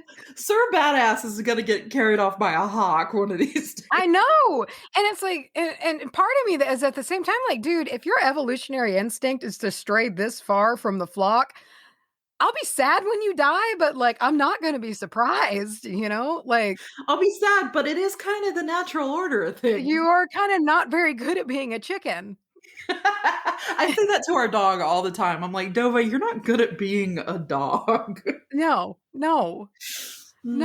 So yeah, I'm steadily naming, I'm steadily kind of naming everyone as I can learn their personalities, and I'll keep you updated. I'll keep you posted on the naming of the birds. Please do. I'm very excited for it. I can't wait to see Sir Badass. And I'm gonna think about your chickens for a little while because they are very grounding, and I don't want to think about anything spooky. So it's like mental eye bleach. So I guess that wraps up this Spookysode 15. Join us next time on the Witch Bitch Amateur Hour for something not spooky. Yeah, for our normal, mundane, regular fucking bullshit. I like how to you. I like how we're at the point in our reality where we refer to talking about witchcraft and herbs and stuff as mundane. It's mundane shit. Yeah. That everyday shit. That normal shit that everybody does. I'm getting a shower. I'm going to Hearth Wisdom, and I'm going to do a vlog. That'll be good. Hearth Wisdom will ground you. Hopefully. I'm going to walk in and be like, I need protection. Yeah, give me all of the protect. What will protect me from the ocean? Oh my God. Wow. Yeah. And space. I'm going to leave this room. All right. We're just pick a direction and start walking. Until your feet bleed. This is the time where we ramble off into the closing music. Goodbye. Yeah. Goodbye. Fuck. All right. Foot rub. Oh, bye, bud.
In spirit, I'm just everyone's grandma.